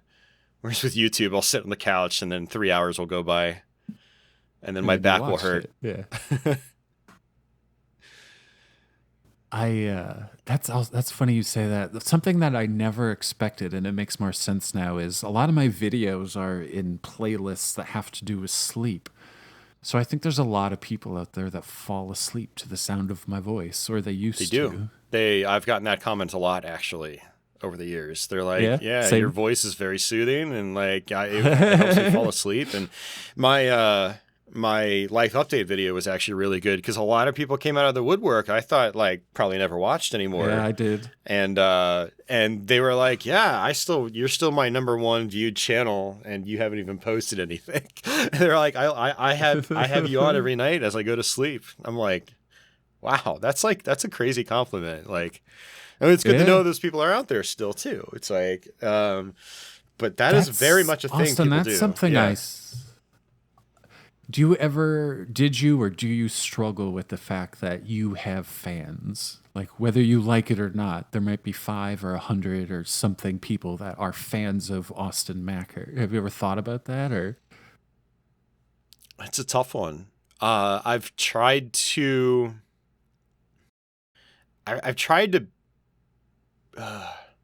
The whole concept is you have thought about it. No, I mean, well, you kind of have to. Like especially when it's like, it's not just like the YouTube stuff. Like in pinball, like there's people in the local scene that like look up to me, because I've been around for so long and I'm a high level player, and like, you know, there's not a lot of people like me in the local scene, and I've had to reconcile with that fact. Like a kid comes up to me, he looks at me like I'm a baseball star, and talks to me like I'm one. And I used to just like shrug it off and just come off as like an asshole. And like one of my friends, her son plays in our league, and like she told me one day she thought I was the biggest jackass because of how I came off. And now, like, whenever we hang out, I'm like, I always tell her, like, I think back to that moment you told me, and ever since I've been trying to get better about people respecting what I do, whether it's like on YouTube or if it's like me in person as like this pinball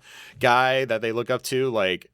I say thank you now instead of like, oh, it's whatever. It's luck at the end of the day. And I'm not really that good, blah, blah, blah. And, I'm trying to be a little more like, accepting, receptive of it and accepting. There you go. Accepting. Yeah. Of it. So yeah. I guess that's it. It's an odd It is feeling. An odd feeling. Yeah. Well, the thing about creative pursuits in particular is like it is kind of a lonely feeling. It's a lonely space because if people aren't actually like commenting and talking and stuff like that, you feel like you're just like you're making this stuff for bots or something, Yeah, you're just watching view I'm numbers. watching view numbers. Yep, exactly. And it's like, having that interaction, in particular the positive interaction, when you get the jerk offs that want to project their entire life on you in like the most negative way possible. I'm not appreciative of that stuff anymore because on the other side of the screen, I'm just a human being as well. I'm just trying to have fun doing this. And if your sole purpose is to bring me down, then I'm at a point in my life where I'm just like block and ignore, but it's becoming more open to being receptive to like the positive comments and the fact that there is a following out there still, however large or small it is. It's like it's humbling, and you were saying earlier on about being featured on YouTube and like being one of those few people that would get to experience that, and it's like not many people get to experience having any kind of following whatsoever on either online or in person. So the fact that I have what I have is cool. and it's like, even though my channel's not big by any means, like I'll show people like, hey, I've got 15,000 subs and like, I've got all these comments that are still trickling in on a regular basis. Like that's a cool thing that like, not many people have, and there's a lot of people still making videos today that started when I did, and they don't have anywhere near the following or the sub counters and that. They still do it because it's fun, and I'm glad they're doing it because they think it's fun. But it's like, you know what? I have accomplished something. I consider myself a failure, but I have accomplished something, and I have to look at it as that. So like I have to just be like, I have to just own it. You've helped. So. You help random people. I have only beaten Castlevania because of your videos, and I'm sure I've only beaten Castlevania 3 and definitely the Genesis one because of your you've helped random people achieve things in their life. Yeah. And what's great about the classic video games is you say achieved, and like that's what I like about them is when you beat a game like Castlevania, you feel like you've accomplished something. It's tough to explain, and you might not get this in a modern video game where you're just kind of cruising around an open world casually. Like when you finish that story, like you may not have really felt like you accomplished anything. You did a lot of things, but you didn't really improve as like a player. Like if you looked at yourself at the end of whatever game you're talking about from the beginning, like you're probably still mostly the same person. Maybe you had a lot of fun in the process, but like when you beat Castlevania, like you're doing something like very few people have been able to do, and you've grown. And on the next game you go to that is of similar difficulty, it's going to be a lot easier to play it and adapt to it because you've had that learning experience being under your belt. And it's something I always tried to communicate to people, and it was one of the reasons I did like doing what I did, because I like people, if people just apply themselves to these games, they could get better at them and beat them, and then they would have that feeling of accomplishment And that's just a really See, good it's feeling. funny you say that because I don't consider myself good at video games. I have beaten a lot of video games in what it feels like is just persistence. Like I had to beat this because I needed to do the video. And in my head, I'm like, well, if I can do it, anybody could do it. But maybe they can't, Austin. Maybe there is something special that we can achieve that. I don't know. I feel like anybody could do it. It's just a matter of going through the reps, going through the, you don't start off by being able to beat Castlevania. There's a lot of different skills that you have to learn before you get to that point, right? But I think anyone could go through that process of learning all the skills one by one, step by step. In Super Mario Brothers, how many people do you give the controller to and they don't even know there's a run button? I've seen that a lot, actually. So first, you don't even teach them how to run. You teach them how to jump first. Get over that first Goomba, right? And then teach them how to bash blocks. And then you teach them that, you can go faster because you're going to have to eventually to get over the later gaps in the game. It's a step-by-step learning process. We didn't all jump into games having it all figured out. And it's just a learning process. So just like we learn how to speak, we learn how to do math, we learn how to drive a car. Retro video games in particular, they're not anything different, in my opinion. It's all very like kind of logical, almost mathematical things happening in it, and it's just people don't want to learn it. That's it. It's like I don't want to learn French, but I also don't want to learn how to fly a plane. Like I don't, whatever. So I could learn French. But I'm not going to. Yes, and that's probably how people are with Castlevania. They're like, I could learn it. I'm not going to admit I could learn it, but I'm still not going to learn it 100%. Like. It's like NES hard still a thing? Like, would a 20-year-old today know what an NES hard game was, and could they name it? I don't think so. I mean, I have seen the occasional video that still,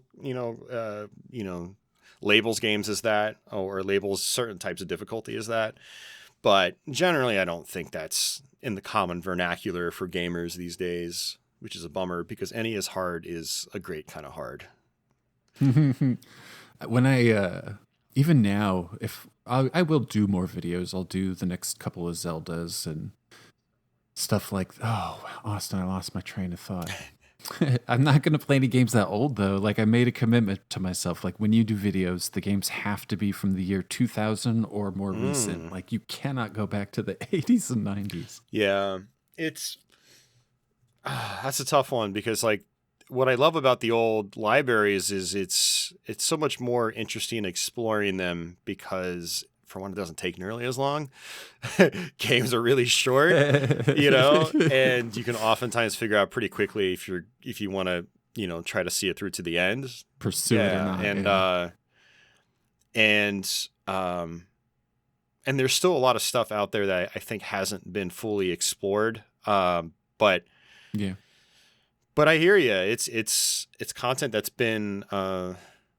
Sorry, I'm actually getting super tired right now. I might have to hop off here in a few minutes, Kris. All right. And I'm sorry, I'm losing my train of thought. But there's, if you're still looking at it from a standpoint of like, well, I want at least some chance of getting some views, or I want to resonate with the kids that actually grew up with this stuff, because all the kids that grew up with the NES stuff, they're ancient like us, so like, and they probably don't care. But you still have people, that are like 26 now that are highly nostalgic about 2000 through 2005 when they got their very first GameCube or Xbox or PlayStation 2 or Wii or whatever. Like that's kind of the target audience now, and that's not a bad thing because there's a lot of great stuff from back then. I mean, that to me was like one of the last great eras that I was a part of. After that, I fell off the bandwagon. Yeah.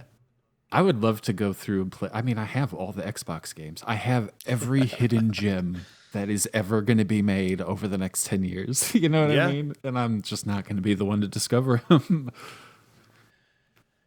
Um, let's see here, Austin. We'll wrap it up here. What do you buy today? Well, you've talked a bit about what you buy, but are you collecting or buying anything today, or not? The only thing I'm not getting rid of in this purge, aside from some hardware, so I'm not getting rid of my Genesis Model 2 or my Sega CD Model 1. That was like a grail item I picked up like 4 years ago. Suckers are expensive. And I'm going to keep my Wii U that my mom got me for Christmas month after launch. I still have all my old data on it and stuff like that. And still, about a dozen Wii U games. That'll give me my Switch-like fix if I really want it. I can still play Mario Kart 8 and, Nintendo Land and whatever. Yeah. But as far as buying stuff, actively I'm not buying anything. But if I say, like the other day I took a lot of my accessories, like obscure stuff, 3DO mouse, 3DO gamepad, a bunch of stuff that I'm just not going to need anymore. Traded it into Starland, got a few $100s in credit. So I bought Gargoyle's Quest 2 for NES. For my cart collection. That was like $120 or $130 or whatever. It's an expensive game. So like if I do stuff like that, I'll apply it towards games I want for either the NES or SNES collection. Any other system, I'm not buying for at all. I still have my flashcards for them. I have the Mr. FPGA. And actually, some of these systems I'm selling, I'm giving the flashcards with them. So I'm only going to be able to use them or play them on the Mr. FPGA now, which is great. It's an awesome device. Best purchase I've ever made when it comes to video games. So yeah, I'm not buying anything other than that. I'm certainly not spending cash on these games because I'm running out of actual money. So, and I'm trying to not sell my NES and SNES collections because those are the systems that I like them. Yeah. They're the two main systems I grew up with. And they're the systems that, along with Genesis, they make up a huge majority of my content on YouTube. So it's stuff I've been living with for a very long time. And will I have these forever? I'm not sure. But, I've had collections of this size, 300-ish NES games, and I've sold them before multiple times. And, I'd like to ideally not do that again. Yeah. So before we go, how about you? Just Game Boy for me. Ooh. They're cheap, very cheap, and it doesn't take, well, if you buy loose carts, it's cheap, and they don't take up any space. Yeah, the box versions are... Yeah, I'm the same collector I always was. I don't care. I just want to play it. So. Yeah. Wario Land, DuckTales, Tiny Toons, Bab's Big Break, Oracle of Seasons. I've been on a Game Boy kick. Really enjoyed the mod Retro Chromatic, and those are the new games that I've been playing. Just old 8-bit stuff that's cheap and doesn't take up a lot of space. And do you actually play them in handheld form, or do you do it on like a Super Game Boy or something? Oh, no. Or...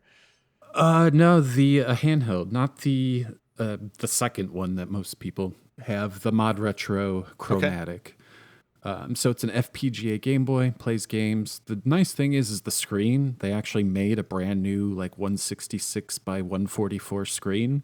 So it's actually a modern pixelated screen. It's absolutely gorgeous. I love it. But that kind of got me back into the retro, and I get to play stuff I've never played before, which I enjoy. I did heavily consider the Analog Pocket because it is jailbroken, and so I can load other systems onto it. I have a modded DSi XL that I bought a year ago, and I soft modded it, and so I was playing Master System and Game Boy on it. It was this is fun, but I think something that has a better screen, that is better aspect ratio, doesn't have big black borders around the screen would be better, a Pocket. But I haven't heard of this mod retro thing. I'll have to look into that too, see what it does. They probably have them at GameStop for $200. Okay, wow, GameStop would be carrying. Yeah, it had cool see, nationwide release. They've re-released some games, a couple Way Forward games like Sabrina and Rayman. Okay. They've been re-released, and I'm pretty sure you can go into GameStop. They won't say Game Boy on them, but they'll play on a Game Boy or the retro. But since it's FPGA, do they have other cords you can load onto it for other platforms? No, it's just Yeah, it's for people like I'd me. probably not go the like pocket you. route because I want my Master System on there, my Game Gear, Yeah. my Links, and they do If arcade you cores and stuff like have, that. if you've got any buddies, or if GameStop has a demo unit, check it out, dude. The screen, it took my breath away. I felt like a kid in 1994-5 turning on the Game Boy for the first time. It was amazing experience. Just to see it one time. It was, yeah, it's That's worth it. awesome. Even if it won't do all the things everybody wants. But if you want to just see like a really cool, brand new low res screen, it's awesome. Nice. Hell yeah. Or just check my Twitter, Austin. I think I got a couple decent photographs. Oh, I'm off Twitter. I deleted my account last year. But I'll ya? follow you. I've got you on Instagram, so if you post stuff there. That's what you want. Yeah. Also, No, that's a much better representation of. I don't use Twitter for much other than just following and seeing what people have been doing for 15 years. Instagram is where anything new. deleting my Twitter was nature difficult, photos. but given the modern political climate and crap like that, I was like, I don't feel right supporting this platform anymore. And there's other stuff that was kind of like weird to me. I was anyway. I switched over to Blue Sky. So that's kind of like my casual. I follow random people and post stuff. Yeah. I still have my Facebook, but I don't really use it much. The Gameplay and Talk Facebook never. I gets had mine used. I had mine disabled for a long time, and then I needed it for the business. But Facebook, it feels weird. I'm like, why am I creating a Facebook business page? Like, does anybody even use Facebook anymore? Why am I? They here? do. Believe it or not, Facebook is still like massively popular. It's crazy. Like, and I hate it because like I wanted to get rid of my account for so long, and I did at one point in time. But then Facebook was like, no, no, no. You want a public page for your Gameplay and Talk YouTube channel? Nope, you have to have a personal profile. Mine's gone. I'm There's like, dude, no, come on, there's man. no Implant Games Facebook I mean- anymore. I had to let it go when I disabled it. Sucks. It's so stupid. Oh man, Yeah. don't get me wrong. Like I would still keep my Facebook account now because I have so many people that I use Facebook Messenger with, and as a replacement Messenger I'll for keep forever, texting yeah. and stuff like that.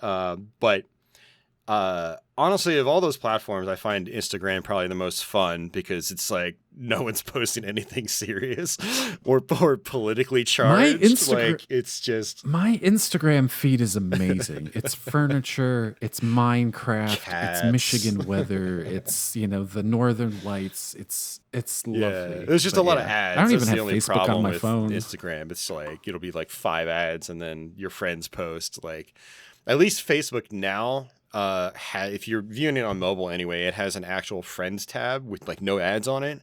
I'm like, this is great. Really? Yeah. So I have to They got to add that to desktop. I would love to just see. what my friends are doing. 'Cause that's all I what want. social That's- media was all about. yeah. Just keep it up on friends and like interacting with them occasionally, stuff like that. And then for you and I, like we had to turn it more into like a business thing because we needed to have an online presence for our brands or whatever, Implant Games or Gameplay and Talk or and I'm still holding on to that Gameplay and Talk Facebook page, but I don't ever use it and it doesn't get really any viewership or anything. But I guess I hold on to it mainly just to keep the personal profile now. I think the problem now is everybody wants you, like YouTube doesn't want you to leave YouTube, Facebook doesn't want you to leave Facebook, Twitter doesn't want you to leave Twitter. And if I post, there's Facebook adjacent stuff. I just started posting to YouTube itself under the community tab. Like I love that feature, Yeah. Austin. I think it's been there for a while, but I find myself appreciating it more and more because then, I don't want to follow creators on multiple platforms. and also if Just you're like put a it in stats whore, and like you can, it helps your YouTube stats and maybe they'll recommend more I videos. suppose, It's right? all a part of the same thing. Like all those likes are all the same. So Austin, I know that you're ready for some more sleep. Did you announce publicly that we were doing this? I did not. Mm-mm. Either did I. This will be a complete surprise. Do you think that was the right decision, or do you think people will be disappointed they didn't get to ask questions? Or Well, if they like this, I'm not saying we can make this a super regular thing, but if they like this, I'd be up for doing a second one. Like this was completely impromptu. Like you reached out like 3 days ago, and I was like, okay, yeah, sure. I've had a lot of stuff going on, so it's just I'm cramming a lot into this week. So well, hopefully this was a relaxing, fun 2-hour diversion for your busy week. No, it was good, and I appreciate it actually a lot. And if anyone listening does get to this end point, and maybe you'd like to ask questions or something, like a couple months down the road, like Kris and I can jump back in. This isn't hard to do. This is pretty easy content. I am not chopping anything out. I'm not doing any. Yeah. I'm gonna add a tiny. I was playing with some tape earlier. I'm so sorry. Yeah, I was. I had a little fidget thing. No, I'm not. No, this isn't. I hope us. It's gonna take me like 5 minutes to edit people this. are delighted. I hope this is a really nice surprise that makes people's day. Like, oh my God, these two got together again. I've really enjoyed nostalgia content, seeing people reunite after 15, 20 years, and I hope this gives at least one person that feeling. I think that would be a success.